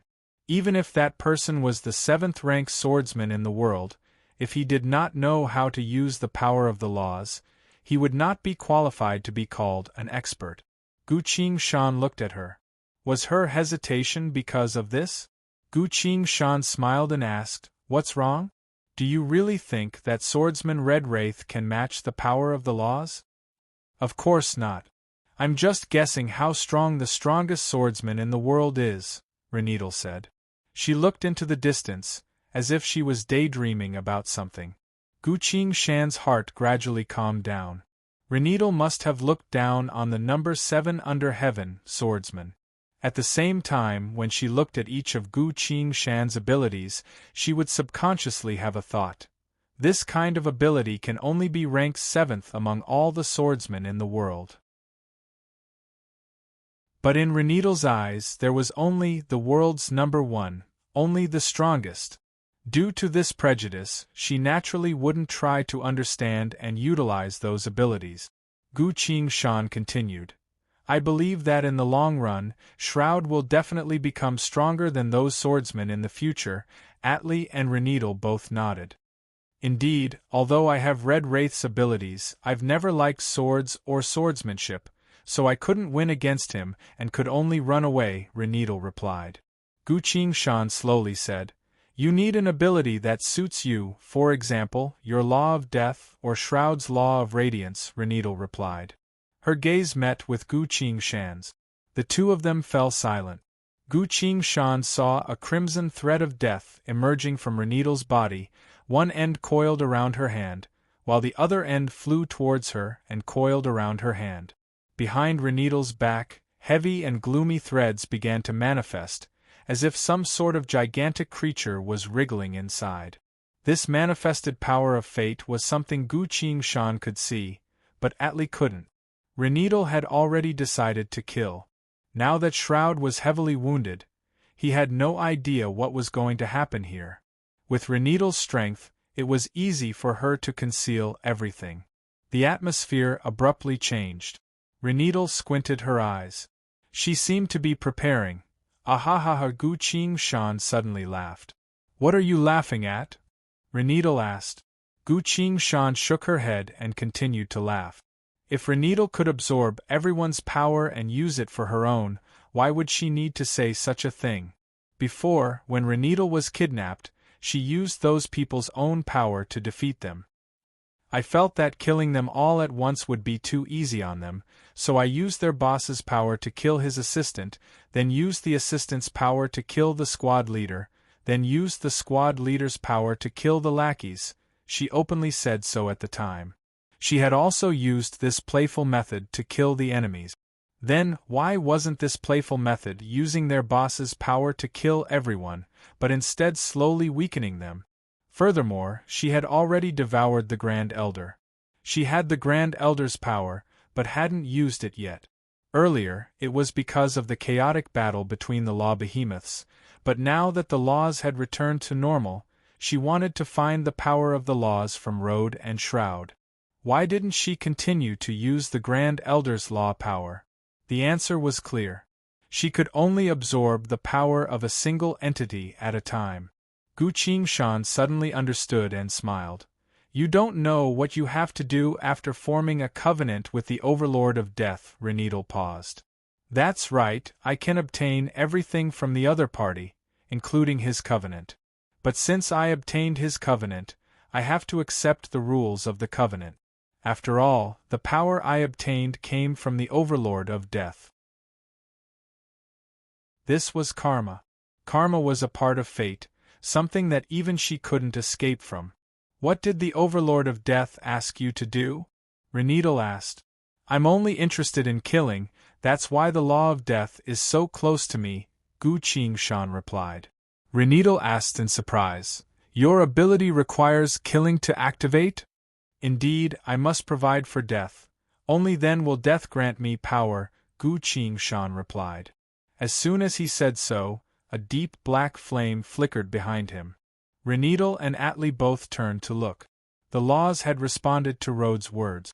This proved that Road was telling the truth, and the covenant he formed with the laws was exactly what he said just now. Reneedle's thoughts turned quickly, then shook her head. She can obtain Road's power, but this power comes from the laws. She must kill as the price. That's too limiting. But Reneedle had a vague thought in her mind. She couldn't see through this thought, but it made her a bit unwilling. Finally, she looked at the pitch-black land far away and casually said, We've seen the power of the law of death. It's very shocking. Road, perhaps one day you will surpass Shroud. I don't dare to compare myself to Shroud. He's the strongest, and he'll be the strongest in the future, Gu Qingshan said matter-of-factly. He's so talented, and he's even more hard-working than I am. Reneedle slowly dispelled the thought in her mind, her killing intent also completely disappeared. She turned around and headed back. Towards a certain dream, goal, or desire, if a person doesn't even dare to think about it, or even actively gives up on it, then they really can't do it. Reneedle understood this. Gu Qingshan watched as the thread of death that connected her and Reneedle slowly broke. Let's go, since you're here. Let's go hunting, he invited them. It's fine, I thought something happened, that's why I rushed here. Now that there's nothing else, I'll return to take care of Shroud. After saying so, Reneedle's figure disappeared. Atli shrugged. Road, I'm going back as well, I need to work hard on my cultivation. Alright, do as you wish, Gu Qingshan smiled. Atli flew away. The two of them had left. Gu Qingshan stood still for a while. Only when the wind blew did she notice that she was soaked in cold sweat. When she looked at her hand, the colorful snake was still alive, but it was knocked unconscious. Tisit. I was forced to this point, Gu Qingshan silently thought. That fate-type ability of Reneedle's is truly terrifying. My spirit sense can clearly sense that this fate-type ability has nothing to do with strength. As long as it appears, there's no way to resist it. Gu Qingshan felt that she's quite strong, but she also understood that Shroud's current ability to fight me to a standstill wasn't even his full strength. In fact, he could have summoned the pixies and the law behemoths for help. He had already displayed this when he saved Reneedle. The power of a law behemoth cannot be underestimated. The Grand Elder of the World Valley is definitely stronger than Shroud. Against this Fate-type ability, even such a powerful combatant couldn't do anything and could only become a substitute corp. Not to mention me? Gu Qingshan stood still. The sky above the wilderness slowly darkened as dark clouds filled the sky. The howling of the cold wind became more and more shrill. The rain began to fall. Gu Qingshan paused for a few moments. Only after she couldn't sense any inner sight spying on her did she muttered, "She's always needed longing. Now that I think about it, Renedal has always wanted to obtain Fei Yu's Fate-type ability. And now, she has obtained this ability from me. But she still doesn't know about it. My soul has already been released, so the abilities I have are too complicated and trivial, so she probably hasn't seen this ability yet. I can't let you find out about this ability." Gu Qingshan's gaze became resolute. If Renedal had the power of longing, she would be able to do anything she wanted. She was currently only limited by her lack of understanding of the world, but in reality, no one could stop her Fate-type ability. Then, "I'll have to force you to give up on my ability." Gu Qingshan disappeared. At the same time, another him appeared and began to head towards the other end of the wilderness. Shanu would disguise herself as him and continue to search for prey. Gu Qingshan put on the Samsara wicked mask over his face, concealing his presence as much as possible as he hid within the dark clouds in the sky as if he didn't exist at all. He slowly and softly moved within the clouds, heading towards the tree. The tree where everyone was resting. Closer. Even closer. Renedal was still crouching next to Shroud, carefully taking care of him. She sincerely hoped that Shroud would survive, become stronger, and become the strongest. Gu Qingshan looked down at the scene below and stopped. A second later, Renedal looked down at her own arm. A crimson thread was silently tied around her snow-white wrist. She muttered in surprise. At the same time, Gu Qingshan formed a hand seal. He charged downwards. Renedal unleashed a gigantic sword phantom without hesitation. Gu Qingshan evaded it in advance, then pointed 2 fingers at Shroud. 2 flying swords flew through the air, heading straight for Shroud. "Red Wraith, don't you dare!" Renedal's expression changed and shouted.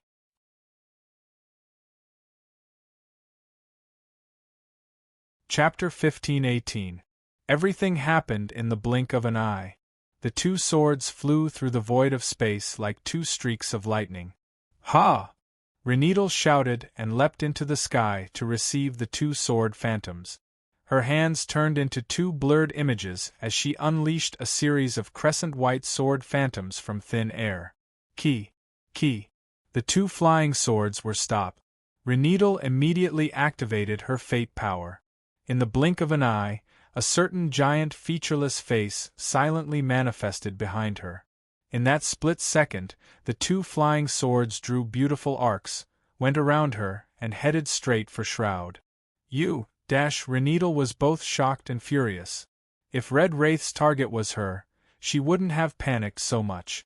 She would have simply used her strongest fate power to kill him. But Red Wraith's target was Shroud. Red Wraith didn't intend to stop her attack at all and focused all of his flying swords to kill Shroud. And now, the decision was in Renedal's hands. She had no choice but to make a choice. Red Wraith had completely given up on resisting, so she could use her terrifying fate power to kill Red Wraith, or turn around and save Shroud. She could only choose one of the 2 choices. Renedal turned to Red Wraith, only to see that he was holding a sword seal with both hands. The white mask on his face was completely emotionless. Those 2 swords were truly fast. It would only take a split second for Shroud to die. At this point, the other young people wanted to help. But another sword abruptly appeared and flew between the 3 of them, forcing them to hurriedly defend themselves. Meanwhile, Renedal was able to sense through her inner sight that Road, who had the law of death, was still hunting several hundred miles away. Road wouldn't be able to make it back in time. "There's no other choice, I can only rely on myself right now." Renedal bit her lip. "Shroud is the strongest person in the future, my hope, and I definitely won't allow anyone to kill him." As for this Red Wraith, he's only the 7th best swordsman. How could his life compare to Shroud's? Reneedle made her choice. The faceless face behind her disappeared. Her figure flashed as she used ground shrink to catch up to the 2 flying swords and casually slashed out 2 sword chi. Dang! Dang! 2 dull clashing sounds rang out, and the 2 swords bounced up slightly. The next moment, the twin swords abruptly turned into countless afterimages, unleashing several hundred strikes towards Shroud's location. Reneedle waved her hands again and again, releasing hundreds of sword projections to block the 2 swords. However, this was only the beginning. The 2 swords continued to dance at an extremely fast speed, forming an impenetrable sword screen out of thin air. Reneedle also unleashed a sword screen. The same move, one to kill, the other to save. Boom! The sword screen clashed. The 2 swords fell again, and the attacks became more rapid and faster. It was so fast that it could not be seen. Reneedle had to be fully focused to ensure that no sword phantoms would fall on Shroud's body. Red Wraith, I'll kill you sooner or later. Reneedle shouted angrily while blocking. She had lost the chance to use the Fate ability. As long as she stopped, the other party would immediately kill Shroud without any regard for his own life. She could only use her swordsmanship to stop him. Unfortunately, the scales of victory were slowly tilting. Although Reneedle had grasped all of Red Wraith's swordsmanship techniques, the time was too short, and she didn't like swordsmanship in the first place, so how could she immediately use them to their fullest potential just like Red Wraith? Saving someone is much harder than killing someone. She didn't have Red Wraith's experience, so if she wanted to save someone from Red Wraith's swordsmanship in a hurry, she would naturally be a step behind. At a certain point, a sword phantom flew past her and headed straight for Shroud. Oh no! Reneedle's heart sank and hurriedly used her inner sight to check, only to see that Shroud had yet to fully recover from his wounds and was currently lying on the ground, unable to stop the attack. The sword phantom was heading straight for him. There's no time to save him. Shroud is going to die. He's going to die under Red Wraith's sword. Reneedle's pupils dilated. She didn't have time to think, about anything else, so she pressed her hand into the void of space. Invisible power gathered in her hand and scattered into the void of space. Someone help me save someone, she shouted. Boom! Dust and dirt rose from the ground. A gigantic figure abruptly appeared and enveloped Shroud. The sword light slashed at the figure, but it disappeared without a sound. The dust and dirt scattered. A gigantic ancient tree appeared in front of everyone. A wrinkled face was growing on its trunk, currently observing Reneedle frowny face. I am the Overlord of Growth, summoned by the Lord of Radiance's contractor. All overlords desired to obtain power from the Lord of Radiance. Reneedle felt dejected for a split second, but quickly regained her composure. Losing the abilities of a swordsman isn't a big deal.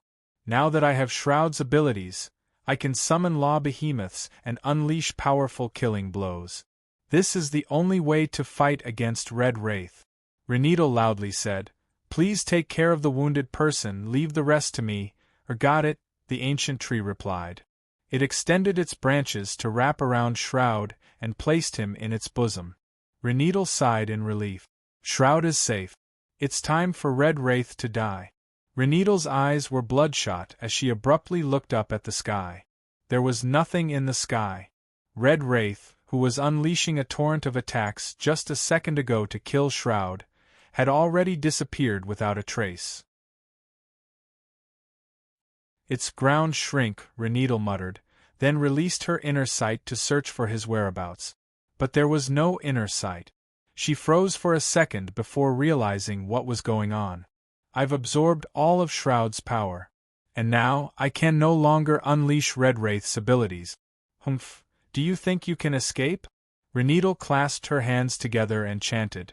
Earth, water, fire, wind, all overlords who are close to Radiance, I hope to receive your help in searching for the one who fought against me just now. Around her, balls of colorful radiance appeared one after another.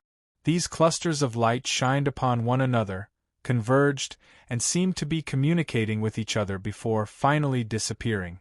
A voice resounded from the void of space. "Covenant bearer of the Overlord of Radiance, the one you are looking for is dead." Renedal froze. Dead? They were still fighting just now. How did? The voice continued. "His corpse is 700 miles to the south, behind a rock." "I'll go take a look," Renedal immediately said. Her figure leapt into the sky and quickly flew towards the south. Not too long later, she landed on the side of a rock. Sure enough, there was a corpse on the ground, as well as a shattered mask. Renedal stared at the corpse for a long time, carefully examining it. Although this person wasn't wearing a mask, the outline of his body was clearly Redwraith. But his face, I remember him. This was one of Wizard Rodri's subordinates. Before, when the laws no longer responded to living beings, I asked Rodri to send people to kill Shroud and the others. This person was one of the people he sent. Renedal stood still for a while. Mystery of all beings equal? She silently thought. Redwraith wasn't dead. He had only used that mystery to disguise himself as this person. If that's the case, I don't even know what Redwraith looks like. Renedal's thoughts turned and found even more suspicious points. Strange, the Overlord said that this was Redwraith. But I've already obtained his ability, so I know very well that this is only a mystery of turning into someone else. Redwraith's mystery is something that even the Overlords can't distinguish? In other words, the seventh strongest swordsman in the world was able to deceive the Overlords? That can't be right. The seventh strongest swordsman shouldn't have such a powerful ability. If the Overlords weren't mistaken, then this person was Redwraith. He must have been planning something by disguising himself as Wizard Rodri's subordinate, but my appearance disrupted his plans. That's why Redwraith wanted to make things difficult for me? Then who killed Redwraith? Renedal suddenly sensed something and turned to look at the boulder, only to see a few words carved into the boulder. Frowny face. The one who killed Redwraith was the strongest swordsman in the world, Mara Heavenly King. A faint sword chi seeped out from the crack in the boulder, as if reminding her to pay attention.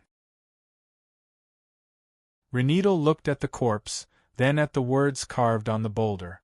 "This, what exactly is?" Renedal muttered, feeling like her head was about to explode. You're tuning into the Phoenix Knights YouTube channel.